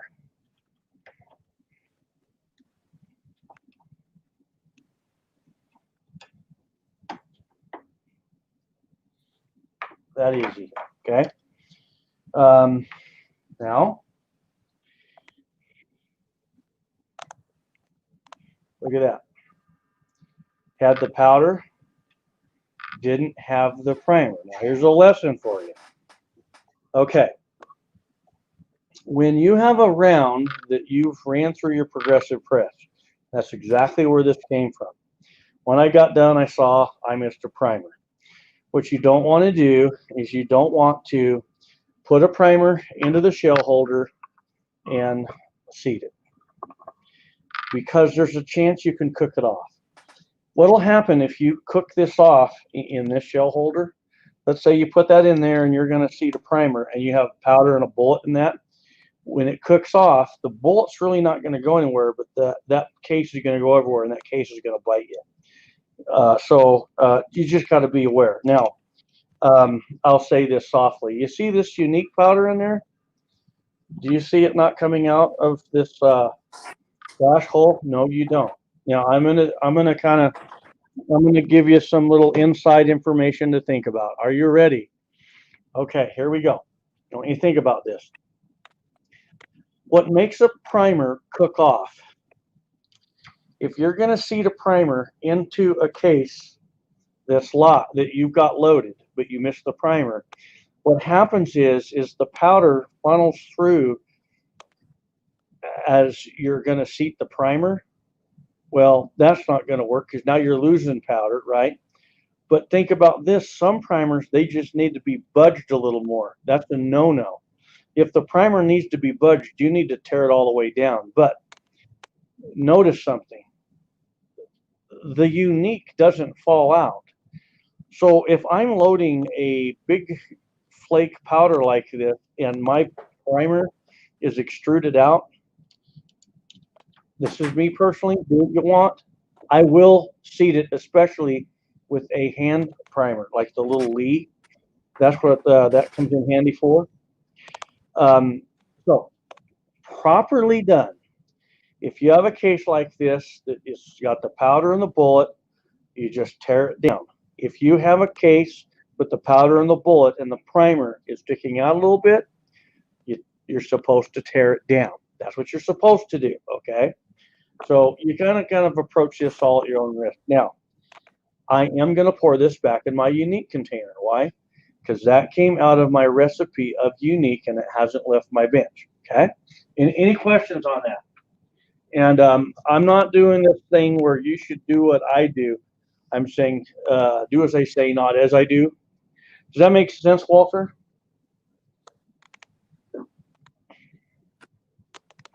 You there, Walter? We got 72 on Saturday night. That's awesome. So I just want to tell you guys this. I want to say let's say I'm loading up around and I have some fine ball powder. Fine ball powder, it's just going to leak right through this. I am not, you can't even begin to put a primer into it. You're going to lose half your powder. But let's say, right here, let's say you loaded that and it's got powder and it's unique. You know that you're not going to have any unique come through that flash hole. You might get a little flake. But if you don't have any unique come out of that flash hole, you can very lightly, with a hand primer, slip a primer into that because you know that you're not going to get powder caught between the primer and the primer cup hole. You're not against the flash hole there. You know you're not going to have that happen. Another thing, if it's ill seated, it's not seated deep enough. If it's not seated deep enough and you have a fine ball powder, do not even try to seat that primer. Don't even think about it because you're going to try and push the primer. The powder is going to be up against the primer. The powder is going to be against the primer, and you're going to smash all the powder into it, and there's a good chance it's going to go off. That's horrible. You're going to have this case in your face. But if it's me personally, and that primer's sticking out, and I know it's like this unique, it's not going to fall through that. I'll go ahead and just real lightly ease into it with the hand primer and seat it a little deeper, okay? Use at your own risk. I'm not liable if you hurt yourself, okay? Have your safety glasses on. Another thing, the nice thing I like about a hand primer, if this round is not quite deep enough, a hand primer, you can kind of get away from everything and go do it. Got your safety glasses off. You know, if something happens, it's going to go bang, whatever. So just kind of think about that where you're at, okay? Any questions on that, Walter?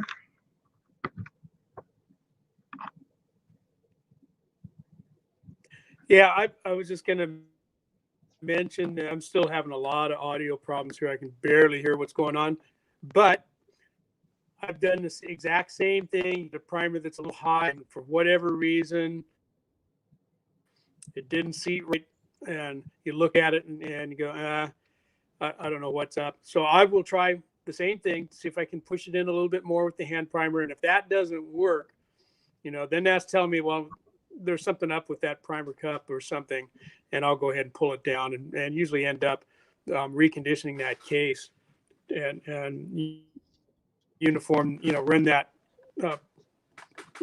primer cup through the uniformer again.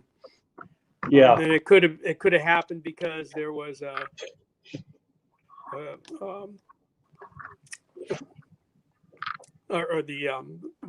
primer hole had a primer cup had a crimp in it, military crimp or something, and you need to go remove that crimp first. Yeah, Unique's not going to spill out of there for sure, but any other powder will come out through that flash hole. If you got if you missed the prime. And I'll tell you too, guys, is if you're using one of these, you're going to get powder all over the place. These things leak out the top. Yeah. They just do. You're going to lose some powder out of there at some point along the line using a kinetic puller. So do that in a place where you're not going to get that powder all over your computer and dump it all over your bench. But yeah, I'm with you on that. You just got to be careful with these primers, guys. You can't go in there and be snapping your press arm up and down when you're pulling these primers out. You ease them out, and if you're going to push one, I know a guy. He's a national rider, actually a worldwide gun rider. He's a competitor, and in his books, he will tell you absolutely, if you don't put the primer in, if you miss the primer, absolutely, you do not see the primer. You tear it down. He says if you only halfway seat that primer, no way. You do not seat it any further. You tear it down, right? And we got talking about, Redding shell holders. They're not machined out here, so you couldn't get a case back in. So you got to have a Lee or Redding to do that. So him and me, we were talking about this. We were on the phone, and so we got on this subject, and he laughed. He goes, well, in my book, I tell people not to, but he goes, I do.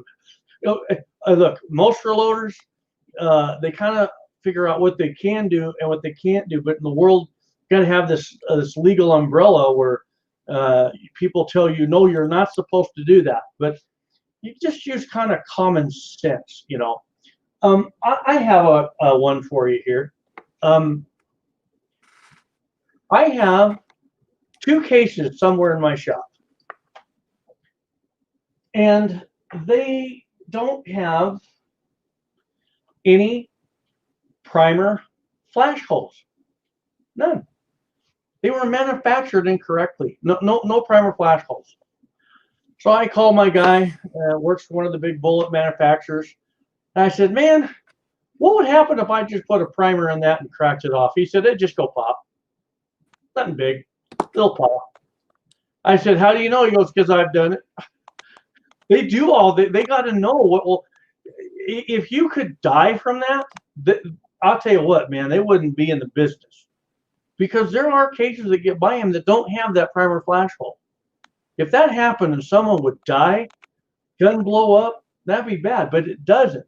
The fact of the matter, if you don't have that little primer flash hole and you put a primer in there, it goes bang, and that's all it does, right? As a matter of fact, I should go out and try that. Just do it on video so you guys can see. I just might do that. But let me tell you this. If you have a little primer in, and it goes bang, it's going to scare the crap out of you. Am I kind of right on that, Walter? I'll tell you what would be really bad. If you had a primer right here. I don't know whether I want to try it or not. You're a young man. You can get away with it. Go for it. Yeah. What I wouldn't do if it goes off, if it goes off in your press, it's going to run that arm up. You think? I don't know. I wouldn't do it. I wouldn't do it on my press where I had another 100 primer. Again, sorry. That's okay. I wouldn't do that in a press where I had a magazine full of primers, 100 primers in there, or even 20. And I would do it on a standalone press where that's where I'm doing it. And that is how I do that. I always do. I have dedicated presses for dedicated tasks. And the other thing I was going to say was hand primers are great because you can't force it too hard. But this one right here,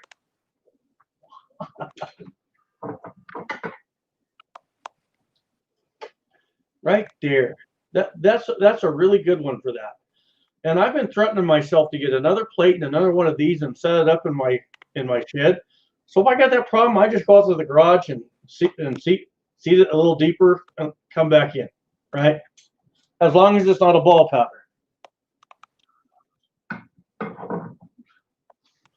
Any questions?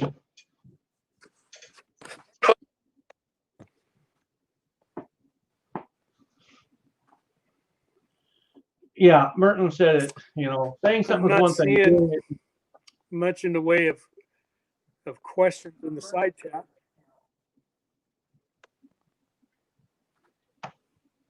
So we're open for questions if y'all got them. While we're sitting here, We probably covered it pretty well. I mean, that's a long live stream just on bullet pulling.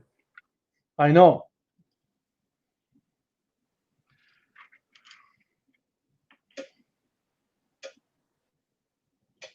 It's so dark I can't even see what I'm doing here. I can't read my shell holders.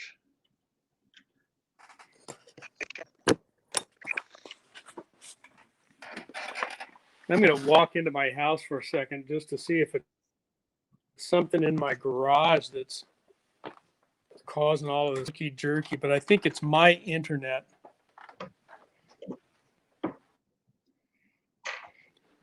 Yeah, I'm in a house here. Oh, well. What was causing that?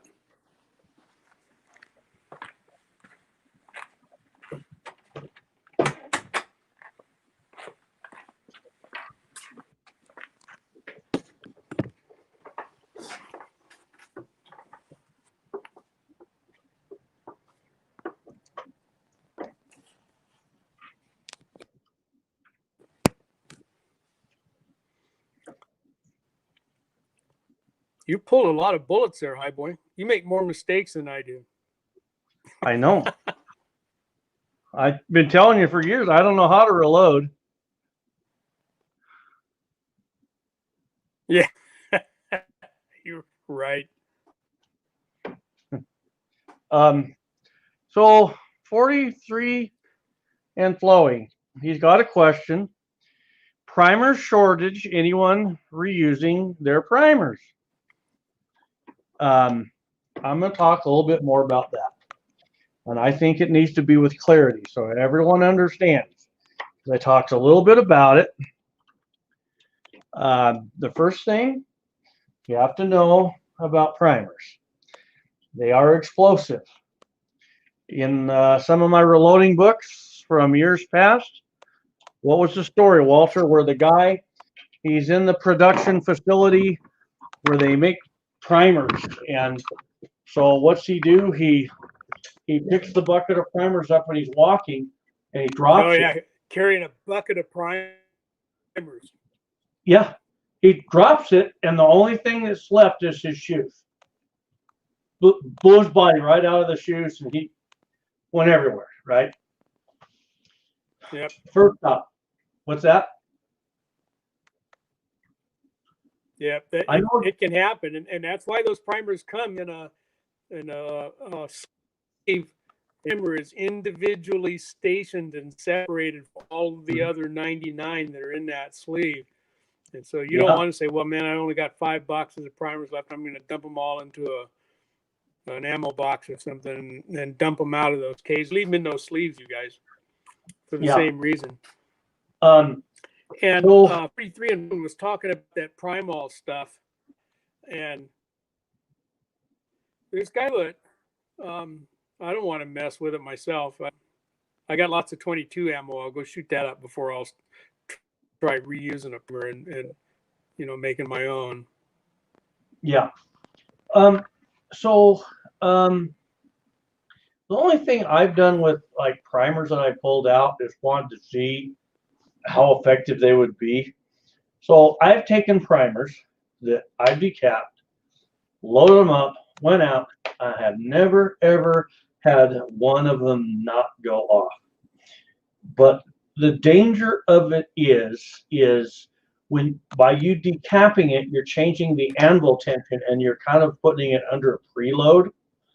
So now you seat that primer that has a little bit of a preload against the compound, and you got your ammo loaded up, and let's say you got one of these primers sitting a little high in your case, and you close that double action revolver and you scrape it against the recoil shield. Well, guess what? You just ignited it off in the cylinder, which is basically a gun, right?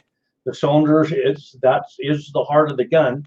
and so you got a big problem. And it's going to destroy the cylinders, going to destroy your hand, everything. So they will work, but I'm not advising anyone to do it. I'll tell you right now. I'm with Walter. I got a bunch of 22s. This one that I just decapped it's not worth it. Primers aren't that precious. Well, you got to ask yourself this. Yeah, primers are kind of hard to come by, but do you really want to risk your hands and stuff over just, gosh, I mean, even if you paid $5 for a primer, is your hands worth that? It's not. It's not. So I'll tell you why in the past I will tell you why I took primers. Yeah, and it's not like we're talking about 500 primers at a time here either, you know. Yeah, and even if it was, I wouldn't shoot 500 primers because you're asking for a lot of problem. But I'll tell you why in the past I decapped primers, and then I went out and I shot them. It's because someone told me they wouldn't function, and I thought, well, why wouldn't they function? Because you haven't done anything with that compound. So a long time ago, I went out there and I shot them, and I went back to the gun shop and I said, no, the BS, they go off, you know. So that's why. But I wouldn't do it because I'm short primers, that's for sure. And another thing, decapping primers. Don't decap a round that's got a military crimp. No, I wouldn't. I haven't even tried. I wouldn't consider it. Would you? If it has a military primer crimp, would you decap that?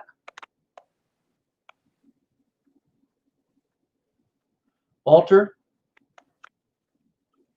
Those things are really hard to get out. I mean, they're hard enough to get out even, you know, after they've been fired. They're harder to push out. I'd be more tempted to pull a bullet, dump the powder, and then maybe try it that way, you know, in a separate press somewhere if I was going to do it. But I'd be reluctant to try that as a practice because they're hard to get out of there. Yeah, I wouldn't try and decap a. Man, that's really going to mingle when that. I pick up a range, when I pick up a range cartridge that is crimped. There was a couple other questions back up here, and for Bill, I can't quite figure out what you were asking. He says, I bought a brick primers, the first tray of 100 lighter than misfired. Maybe you'd retype that, Sniper Bill. I'm not too sure what saying there. And then he said, should I throw the brick away? The other 900 are good. Are you saying that the entire first tray of 100 failed to fire, Sniper Bill?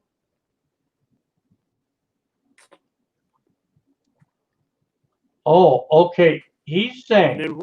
And then if he can come back to that, then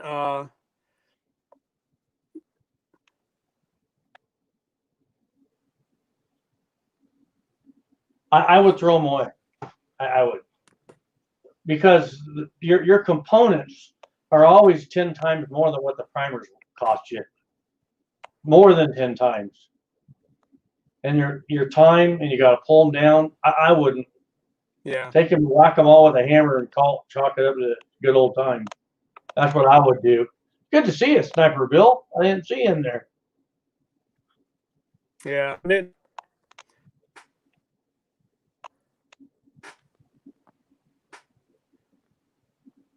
Richard Priestler says, I don't do it anymore. Meaning, I think he's saying, if Sniper Bill, if you meant you're just getting strikes and they're not going off.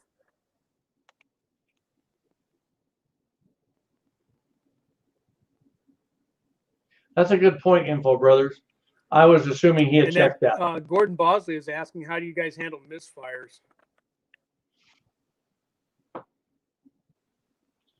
When I'm at the range, have a misfire, I look at other guys and I go, doggone factory ammo. I get that out there because I don't want them to think it's my reloads. No.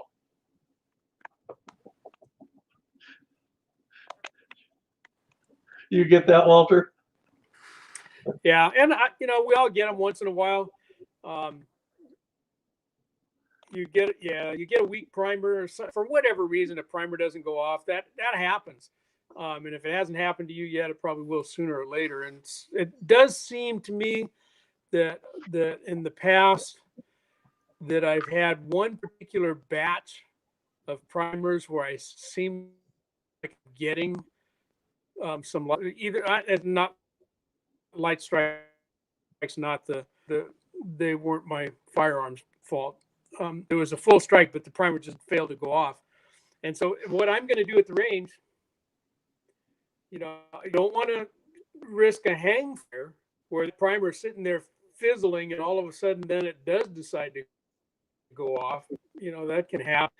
I've never had that happen.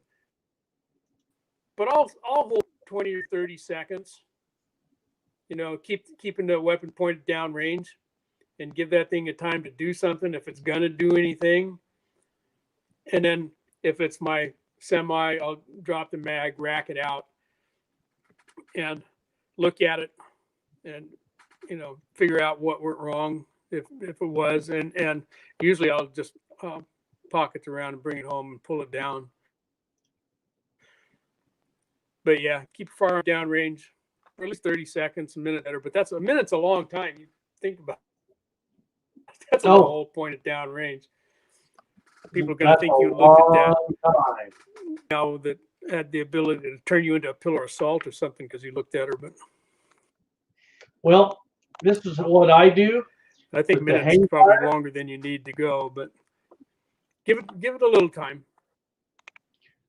With the hang fire, on a semi-auto, I pause, count to 3, and I jack it out real quick. I go, I'm not saying everyone should do that. That's just what I do because it's out of there and I'm back on. And the reason I do that is because I make dummy rounds and I slip them into my magazines. So I don't know. I set myself up to have a failure. And so when I do that, I automatically rack it. So I just try to keep that. If it goes click and it wasn't intended, I get it out of there. For a revolver, I would wait 30 seconds. I wouldn't. If it's not going to go off in 30 seconds, it's not going to go off. In my opinion, I have had hang fires all throughout reloading, but I've never had one go off afterwards. Ever. I got something to say about that. I'm going to say this. Now saying he said the primers were weak and they stuck the bullet at the start of the barrel and you had to tap them out. I'm going to tell you what I think. That's kind of an unusual scenario where, kind of think that the primer would fire a little bit, but not go off enough to, burn any more of the powder. That sounds like what happens if there's no charge at all. A primer going off is enough to get a bullet into the barrel. And I had that happen to me this last year. If you guys remember, we talked about that. Yeah, I vaguely lodged in the barrel, and I had to bring the firearm home and take it apart and tap that back out of there too. And that can be difficult. And I never did figure out what happened there. So what I think happens with a hang fire like that is, the firing pin, it definitely, it hits the cap, the primer cup, and then all of a sudden, seconds later, the anvil pops on its own and it goes off. So hang fires, they are real, but I've never experienced one. So there's a question by Black Hawk, and I'm going to ask it, but I'm not sure what he's asking. He says, what if you move the bullet, but do want to deprime the case? How should you dispose the case with the primer? I really don't know what he's asking.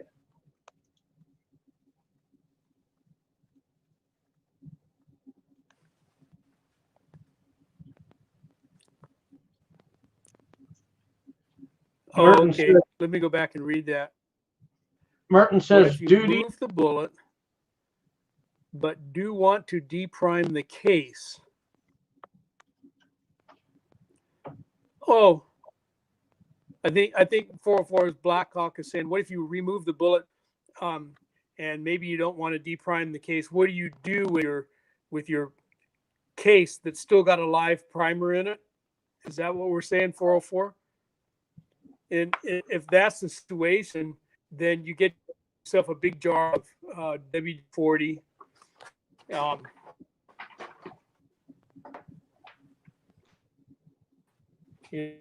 A jar, something that size, and that's not WD-40, but and just throw the whole case in there and let it sit for a couple weeks, and that will make that primer inert after a while. It takes longer if you put the whole case in there, because that WD-40's got to work its way down through the flash hole to get to that primer. But it will happen. You just got to let it sit in there for a while, and then after a couple of weeks, you can say pop the primer out or just display the whole case.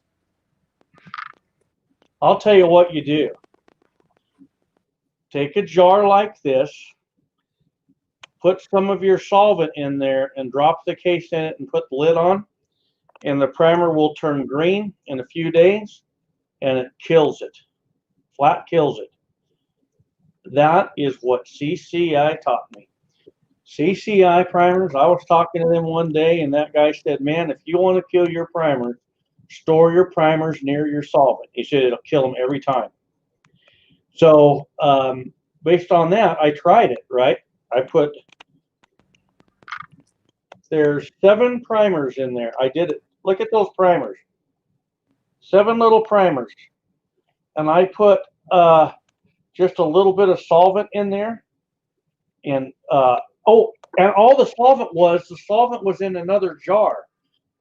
They weren't in solvent. Just the fumes from the solvent turned them green and ruined them in like 3 days. 3 days. Yeah. Yeah. So that's another thing you could do. Yeah. And like I said, if you're going to throw the whole case in a jar like that, it is going to take a little bit longer to denature the primer, because the solvent has to work its way down through that flash hole, and you may get a bit of an air bubble in there and some viscosity, surface tension and stuff that has to be overcome. So it'll take a little to do it, and again, there's my jug. Yeah, that will get the job done with some solvent in it. I kind of like what. And 404, we did talk about. The whole thing was about depriming. If you go back and rewatch the live stream back from the very beginning, you'll see all of that. Mm-hmm. So Thomas Long says, why not just reuse the case and put it in the gun? That's what I would do. That's what I would do. You could just, resize it, re-expand it. You're ready to load it, go up. Go up, send her down range, Disco is saying, don't kill primers. Geez, no, I don't agree with you, buddy. Sorry, on my channel, we're always learning things, and so I do experiment, so I can report back. That was part of a live stream.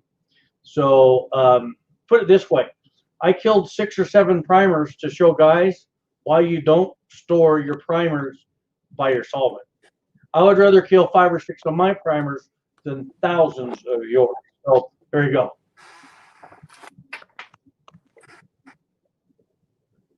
Just curious, have you ever done a hammer test on a primer? Have you ever done that, Walter? I've killed thousands of primers with the hammer. Sorry, say it again, Highboy. Have you ever done a hammer test on a primer? Oh, the hammer? I haven't done thousands of them. I've done a couple just to see what it was like. Yeah, I've done a lot. Yeah, you can whack them on the concrete and they'll go pop, but not something you want to do. Yeah, right. Yeah. If you take a good 6-pound or 9-pound hammer, it's not going to move that hammer. Yeah. I guess you just go, yeah, as far as like wasting primers, sometimes like when my grandkids come over, I'll pull a couple primers out and they just get a thrill out of that. It's totally worth it. But they don't know it, but I do that, so they kind of get used to it. And as they grow older, they get into reloading. When they hear the primer pop, then they want to see what that's about, right? So that's a good thing. Well, look, I think we're over 2 hours into this, and pretty basic stuff, but it was good content. We might actually revisit this when Walter gets his yeah, and again, for those guys who came in late, this whole thing was sparked off by a couple guys on the forum. Yeah. So maybe we'll revisit this. A couple guys found some primed new brass, but the company told them that those primers were not, that 10% of them were not going off. So that's kind of what brought this on. So what do you do with loaded rounds that don't fire, and how do we tear them down? What do we do with the primers? How do we treat them? That kind of thing. Yeah.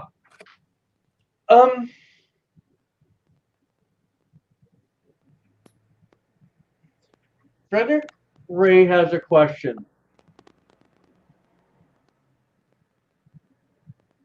In what incident would you seat or crimp below the cannler? When I'm wanting to seat for a particular cartridge overall length, just whatever that length is going to be. Naturally, you don't want to pass the cannler, but you'll see a lot of factory ammo and it's just under the cannler.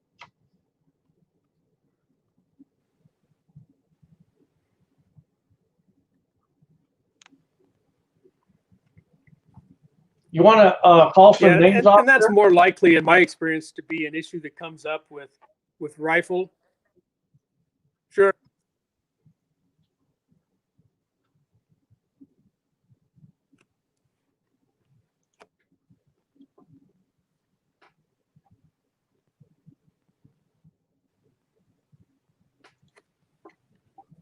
You there, buddy? I think I lost you.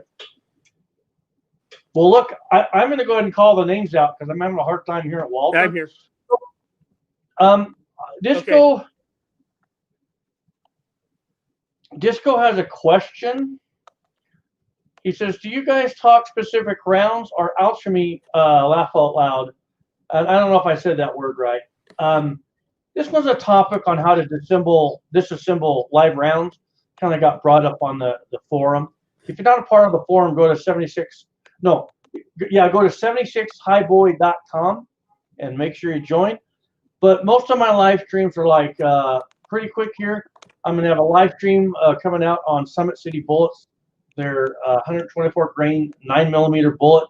And I'm going to have another live stream next weekend loading for a specific caliber. So I'll just follow along there. So Frederick Way's got a question about pressure. We're going to end this here. Frederick, just follow along my channel, but you can go to 76highboy.com and ask that question, and I'll bet you'll get it answered. One nice thing about the forum, everyone's really awesome, huh, Walter? No one's ever rude, huh? Walter can't hear me. His internet's slow. Oh, yeah. And we just had a whole big thread over the forum about seating depth, and is that going to affect, what about pressure and so forth. We talked a lot about that in the thread over there. So yeah, hit the forum, look that up, and and do a search for COAL or seating depth, and that thread. Yeah. Just know the deeper you go, the more your pressure is going to be. And always just approach it knowing you're going to have to start at a minimum charge and work that way. Okay, I want everyone to do this. I want you to type. What are they going to type, Walter? Yeah. Type. I know. Well, we did primers at the beginning, so Why don't they type what reloading equipment they use?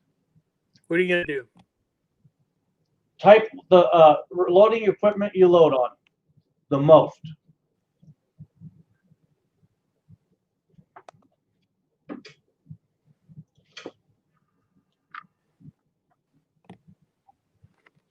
I lost your audio again. Darn it. We're going to all type what reloading equipment we load on the most. There we go. All right. Okay. I started out with Reading Bobby Barlow, Okay. T7. And I want to Barlow, Gordon Bosley, Marty Mack, Frederick Ray, Info Brothers, AR Guns, 43 and Flow, Harold Farm, Dwayne 7834 on Lewis, 56 Crown Vic is on Lee. Then we got a lot of red. Nice to have you, Dwayne. Good to have you, Dwayne. Mostly, it looks like. Critters on his Lock and Load Hornady. Mike King also on Hornady. Michael Schwarm on Reading. Personally, I'm on Lee, Reading, RCBS, Dylan, Lyman, whoever else. And 43 and Flowen, Lee, hopefully to step it up soon. Well, you step sideways. 43, Lee's fine. Anthony Martinez, Hornady. Daniel Jones, Lyman. Reloader 762, Lee Turret, and the Lyman single stage. Sniper Bill saying good night, good night. Steve Wanner, Lee, 43 influences Cam Deck someday. Mark Brown's on the Dylan 1050. I'm envious. Critter 98 says Sun's on a Lee breech lock, but only for 9mm so far, right, Critter? Nick L's on Lee. All right, I want to make some special mentions, and then I want to pretty much in the mainstream. I want to say some special mentions. And then there's one person I want to thank, and I think some of you will really appreciate this. You might actually be able to utilize this guy a little bit. First of all, we got Thomas Long. Welcome, Thomas Long. Sean Simmons. These are new guys. I just special mention. So we got Thomas Long, Sean Simmons, Mark Brown, 43 and Flowing.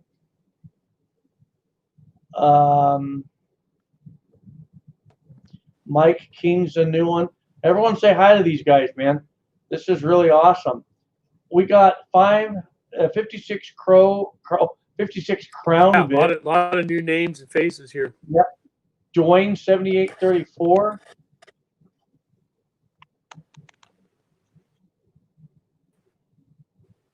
Now, that's all the new ones I've seen other than Disco. He was new. If you're out there, thanks for joining us. I want to thank Bobby Barlow. He is a long time, many decades long, old school mechanic, and he was really awesome. Helped me to figure out some of my fuel problems on my 79 Ford. Not that I didn't know it, but he was really kind of solidified my thinking. And so if you're ever over at 76highboy.com and you have an automotive question, you just might want to just start a thread and ask him, because he is so smart. I couldn't believe it. So I want to thank you, Bobby. So tomorrow, watch my channel. I'm going to do a reloading live stream workshop. I'm going to be going over the Summit 124 grain round nose bullet. So I'll be live.